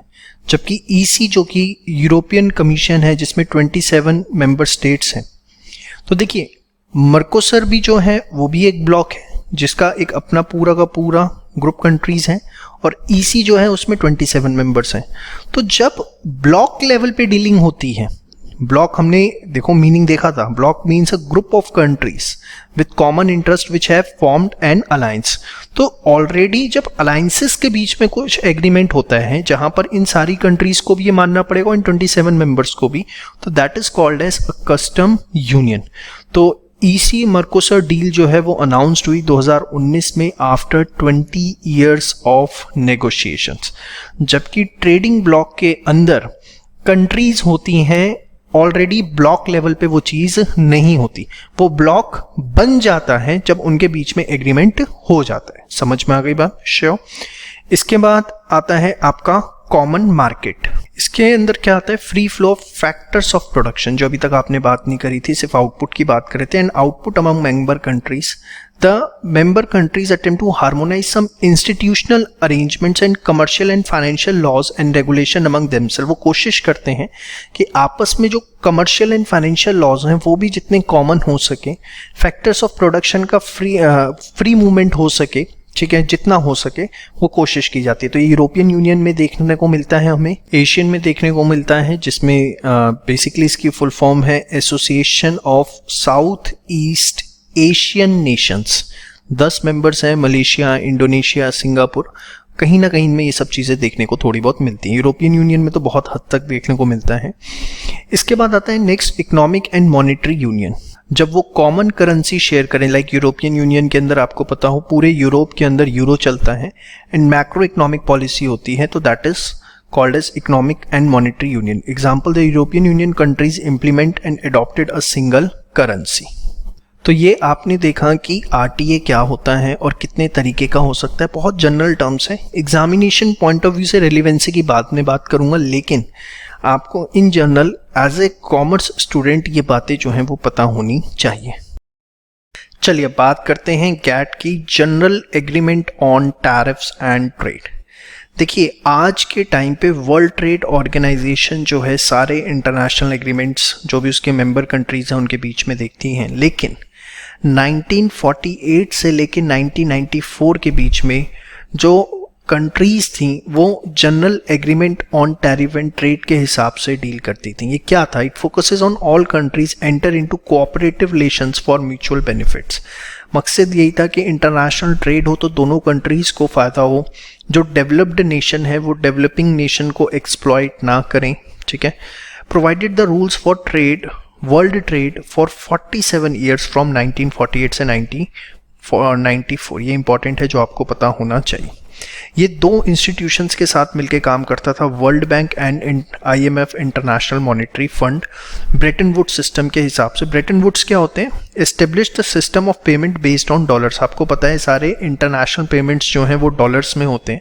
ये सिर्फ आपकी अंडरस्टैंडिंग के लिए लिखा है, आप ब्रैकेट में ब्रेटन वुड फिर बता दूं, एग्जाम में मत लिखाना, टीचर को समझाने के लिए आप, क्योंकि इस चैप्टर में काफ़ी सारे नए टर्म्स यूज होने हैं जो शायद आपने डे टू डे लाइफ में ना सुने हो, इसलिए उनका मीनिंग यहाँ पे साथ में दे दिया गया है, रिवीजन के टाइम पे दिक्कत ना आए। It was only multilateral instrument governing international trade along with two full-fledged Bretton Woods institutions, और वो कौन से थे? वर्ल्ड बैंक और IMF। उसके बाद Kennedy round in mid-60s and Tokyo round in 1970 led to massive reduction in bilateral tariff dumping licensing। ये क्या है? ध्यान से सुनिए। कैनेडी राउंड क्या था? कैनेडी जो है अमेरिका के प्रेसिडेंट थे और उनके नाम पे इस राउंड का नाम रखा गया। ये राउंड जो है बेसिकली स्विट्जरलैंड जिनेवा में हुआ था 1964 से 1967 के बीच में, इसलिए मिड 60s लिख दिया गया। तो इसके अंदर और एक टोक्यो राउंड हुआ था 1970 में। इसमें बेसिकली बाइलेटरल टैरिफ्स को कैसे ड्रास्टिकली रिड्यूस किया जाए, मतलब एक कंट्री जो दूसरी कंट्री पे एक्सपोर्ट ड्यूटीज इंपोर्ट ड्यूटी लगाती है उसको बहुत ड्रास्टिक स्केल्स पे कम करवाया गया, सो दैट इंटरनेशनल लेवल पे फ्री ट्रेड्स हो रखें। डंपिंग क्या होता है मैं आपको बता दूं।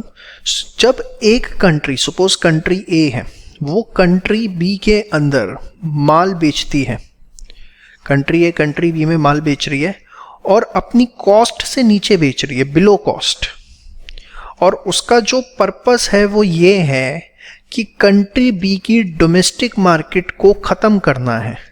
क्योंकि होगा क्या, जब कंट्री ए सस्ता माल बेचेगी कंट्री में बी में, तो कंट्री बी के लोग कंट्री ए का माल खरीदेंगे अब होगा क्या, धीरे धीरे वहाँ की डोमेस्टिक फर्म्स ख़त्म हो जाएंगी, और जब ख़त्म हो जाएंगी तो सिर्फ कंट्री एक का राज चलेगा, और धीरे धीरे फिर वो अपने प्राइसेस बढ़ाना शुरू करेंगे और अपनी सारी रिकवरी कर लेंगे। तो डंपिंग बहुत गलत चीज़ होती है, और जनरली ये जो है डेवलप्ड नेशंस आपस में डेवलपिंग नेशंस के साथ कई बार कर देते हैं। तो इसको कैसे ख़त्म किया जाए, डंपिंग ना की जाए, एक डिस्क्रिमिनेशन फ्री ट्रेड हो, एक एथिकल वे में ट्रेड हो, इसके ऊपर काम किया गया।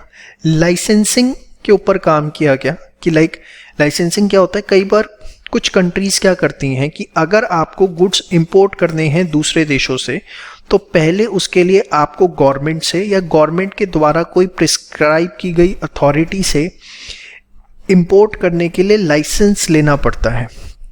ठीक है, तो उस लाइसेंसिंग के रूल्स कहाँ जरूरी हैं, कहाँ सिंपल करने की ज़रूरत है, कहाँ स्ट्रॉन्ग रूल्स करने की ज़रूरत है, उनके ऊपर काम किया गया। तो आपको पता होना चाहिए Kennedy round and Tokyo round. ठीक है, a number of codes were amended in Uruguay round and got converted into multilateral commitments accepted by WTO members. उसके बाद जो कि उरुग्वे राउंड था, 8th राउंड था बेसिकली ये, जो कि 1986 से 1994 तक चला। ठीक है, उरुग्वे जो है साउथ अमेरिका के अंदर बेसिकली एक कंट्री है, was the last and most consequential and all round of all rounds and that give the birth to WTO। और उरुग्वे राउंड जब कॉन्क्लूड हुआ तो उसके बाद ही जो सारे एक आपस में इन्होंने मेंबर कंट्रीज ने मिलकर जो कॉमन पॉइंट्स डिसाइड किए, उसके बेसिस पर जो है वो वर्ल्ड ट्रेड ऑर्गेनाइजेशन का वहाँ से जन्म हुआ। तो गैट पे आपसे 3 मार्क्स में अगर शॉर्ट नोट पूछा जाता है तो ये सारी बातें आप उसमें लिख के आए, जिसमें मेन चीज़ आपको first, second point, this point and this point, ये 3 चीज़ें ज़रूरी हैं। बाकी तो आप नहीं भी लिखेंगे तो भी एक बार को चलेगा, लेकिन ये second point, this point and this point, this is something very important. ठीक है, करना सारा ही है, हमने ऑलरेडी बहुत इंपॉर्टेंट एस्पेक्ट्स को ही कवर अप किया है चैप्टर की वेटेज को ध्यान में रखते हुए, लेकिन इसके अंदर भी क्या इंपॉर्टेंट है बस मैं उसकी ज़्यादा बात कर रहा हूँ आपसे। अब गैट ने अपनी रेलिवेंस 1980s में खो दी थी, जिसकी वजह से WTO बनाना पड़ा। और क्या कारण थे कि गैट ने अपनी रेलिवेंस 1980s में खो दी थी, इसके ऊपर आपसे 2 नंबर में क्वेश्चन पूछा जा सकता है। इंटरनेशनल इन्वेस्टमेंट्स बहुत ज़्यादा हो रहे थे जो कि इसके स्कोप से बाहर जा रहे थे। Intellectual property rights and trade in services जो है वो गैट से कवर अप नहीं हो रहा था। Intellectual property rights like copyrights, trademarks, patents, इसके ऊपर कोई रूल्स नहीं थे उनके पास। सर्विसेज को लेके कोई रूल्स नहीं थे।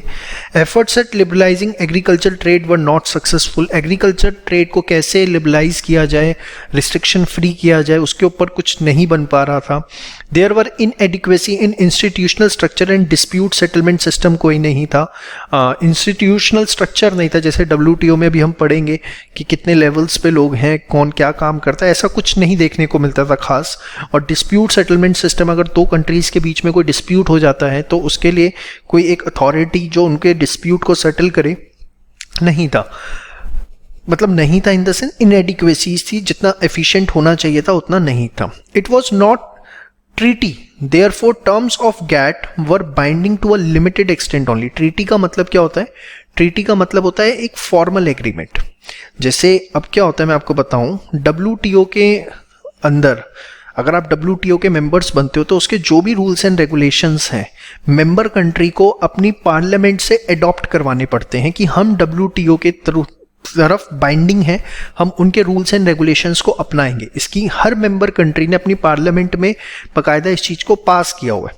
लेकिन गैट के टाइम पे ऐसा नहीं था, वो कोई ट्रीटी नहीं थी, कोई फॉर्मल एग्रीमेंट नहीं था। इस वजह से गैट जो था वो बहुत लिमिटेड एक्सटेंट तक, कहते हैं ना मन मर्जी टाइप जो है, उस तरीके से लगाया जाता था। तो इस वजह से गैट ने अपनी रेलिवेंस को लूज किया और वर्ल्ड ट्रेड ऑर्गेनाइजेशन जो है वो बना। अब WTO, अब ध्यान से देखिए, द उरुग्वे राउंड में क्या था, द एस्टेब्लिशमेंट ऑफ WTO, जिसकी वजह से निकल के आया 2 मार्क्स में। इसके ऊपर भी शॉर्ट नोट किसी भी तरीके से पूछा जा सकता है कि WTO का जो इमरजेंस हुआ उसमें जो उरुग्वे राउंड था वो एग्जैक्टली था क्या। तो members establish 15 groups to work on limited restrictions in the areas of tariff. अब उन्होंने क्या किया, 15 ग्रुप बनाए और वो 15 ग्रुप डिफरेंट टॉपिक्स पे काम कर रहे थे। क्या था कि कैसे रिस्ट्रिक्शंस को लिमिट किया जाए, मतलब कम किया जाए, रिस्ट्रिक्ट किया जाए इन the areas of tariff, non tariff barrier, agricultural product, इनको ट्रॉपिकल प्रोडक्ट्स भी कह सकते हैं। अब देखिए मैंने ट्रॉपिकल का मतलब ब्रैकेट में एग्रीकल्चर इसलिए लिखा है कि कुछ बच्चों को कंफ्यूजन हो सकती है, जिनको पता है अच्छी बात है, लेकिन एग्जाम में मत लिखाना कि ट्रॉपिकल का मतलब एग्रीकल्चर होता है। Natural resources product, safeguards against sudden surges in import, अगर किसी देश में बहुत ज़्यादा इंपोर्ट अचानक बढ़ जाते हैं तो कैसे उसको सेफगार्ड किया जाए। काउंटरवेलिंग ड्यूटीज, जिनको हम सीवीडी भी बोलते हैं, ये क्या होती हैं? टैक्स टू प्रिवेंट डंपिंग और काउंटर एक्सपोर्ट सब्सिडीज, इसके बारे में हम डिस्कशन देख चुके हैं ऑलरेडी अर्लियर यूनिट्स में।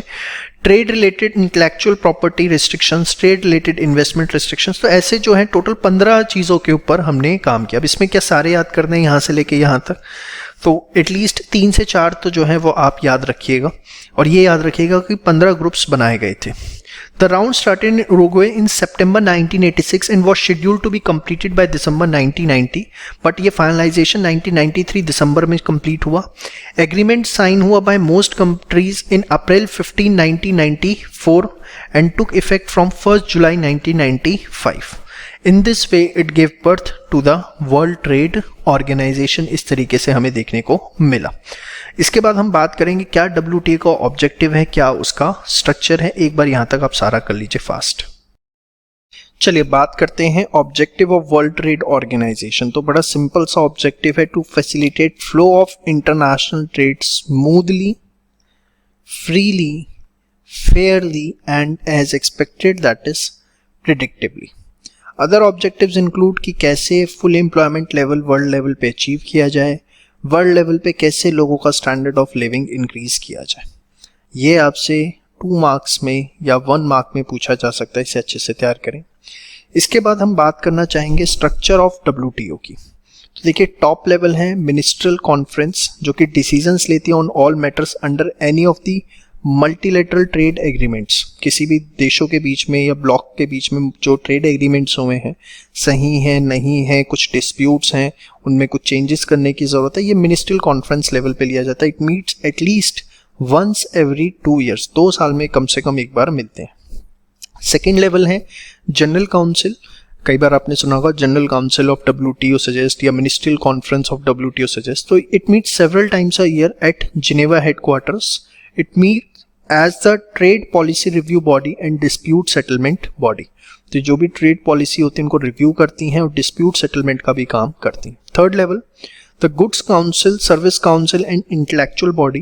दे are responsible for overseeing the implementation of WTO agreements in the respective areas of specialisation.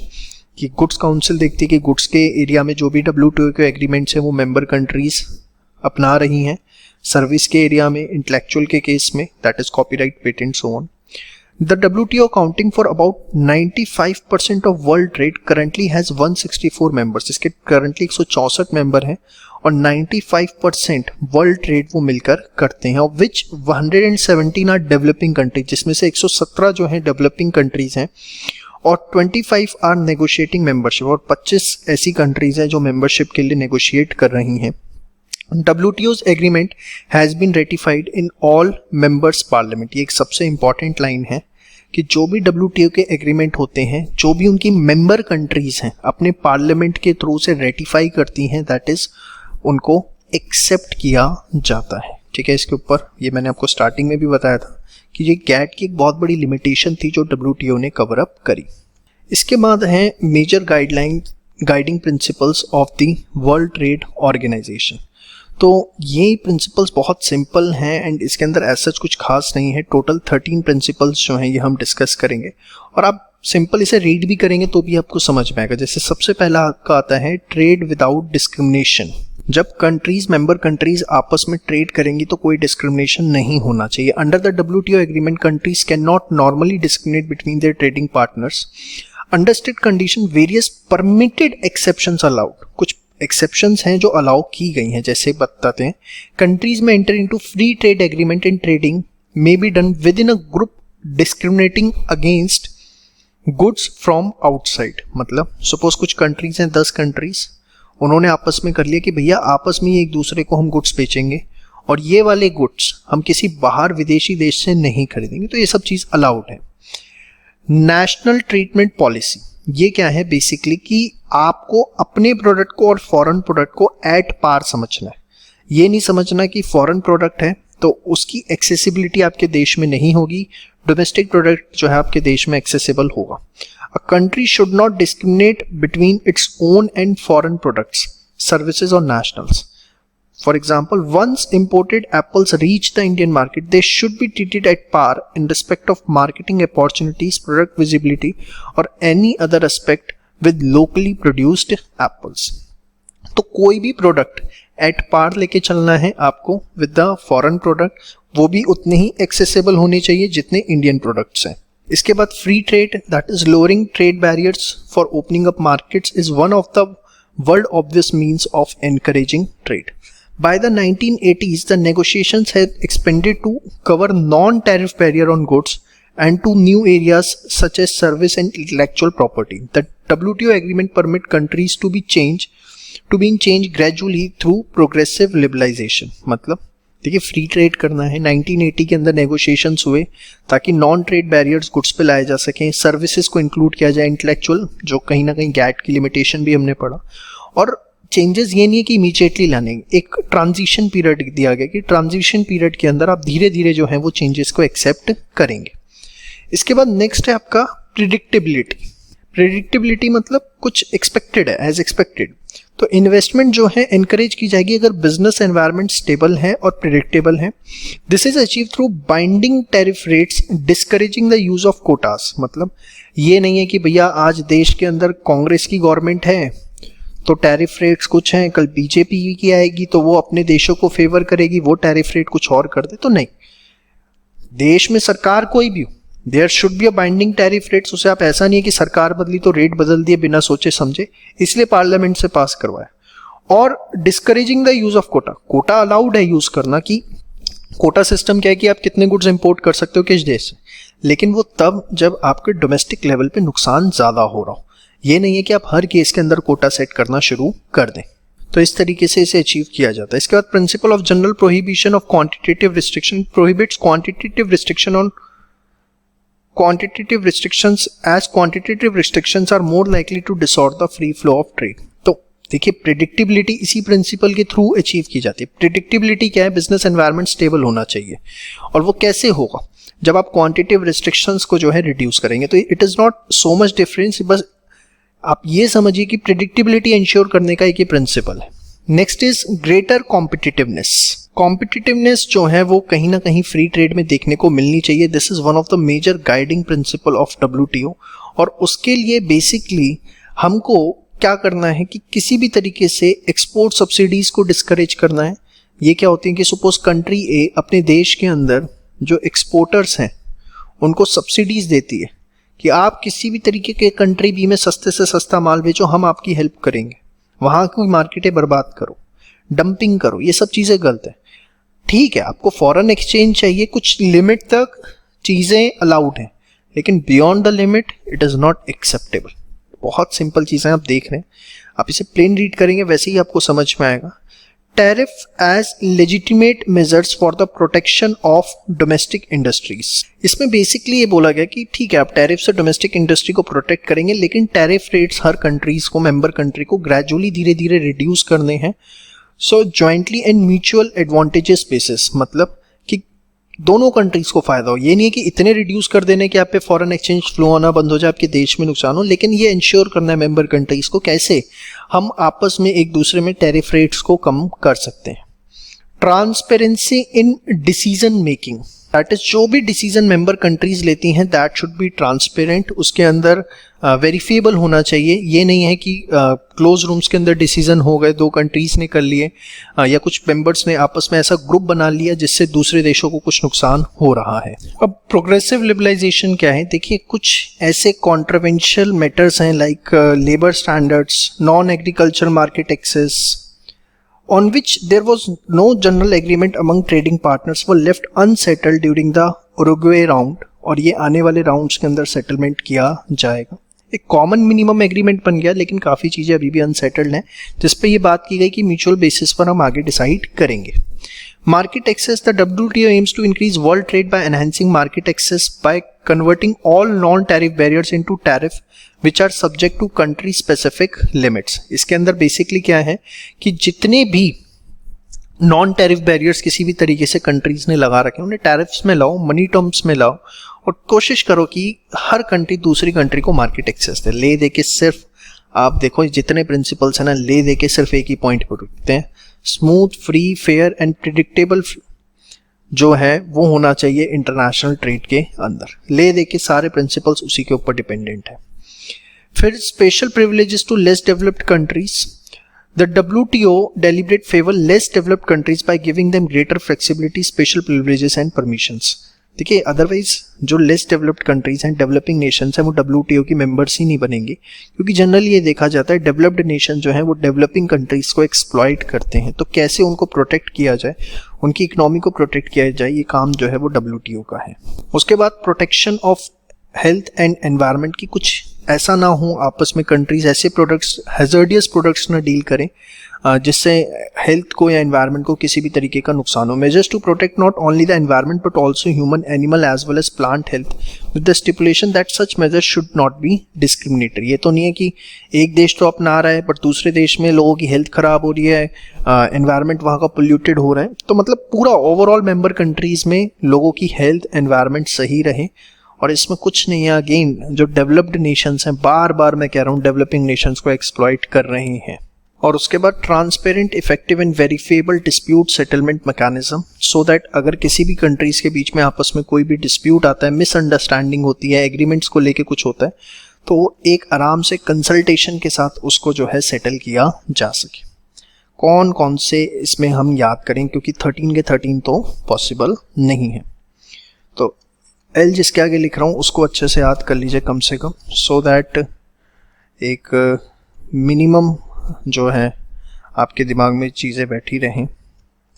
4 और इसके बाद आप इसमें 5, 6, 7, ये 7 तो मिनिमम जो है अच्छे से कर लीजिए। बाकी एटलीस्ट रीड करके रखिएगा ताकि एग्जाम में स्पेशल पूछ ले वो आपसे कि explain progressive liberalization market access as a main principle और गाइडिंग प्रिंसिपल ऑफ WTO, तो वो आप कुछ लिख पाए। बट मेन ये अगर आप 6-7 कर लेंगे तो काम चल जाएगा, ताकि अगर वो आपसे सिर्फ अगर ये पूछता है कि मेजर गाइडिंग प्रिंसिपल बताओ तो 7-8 आप लिखाना।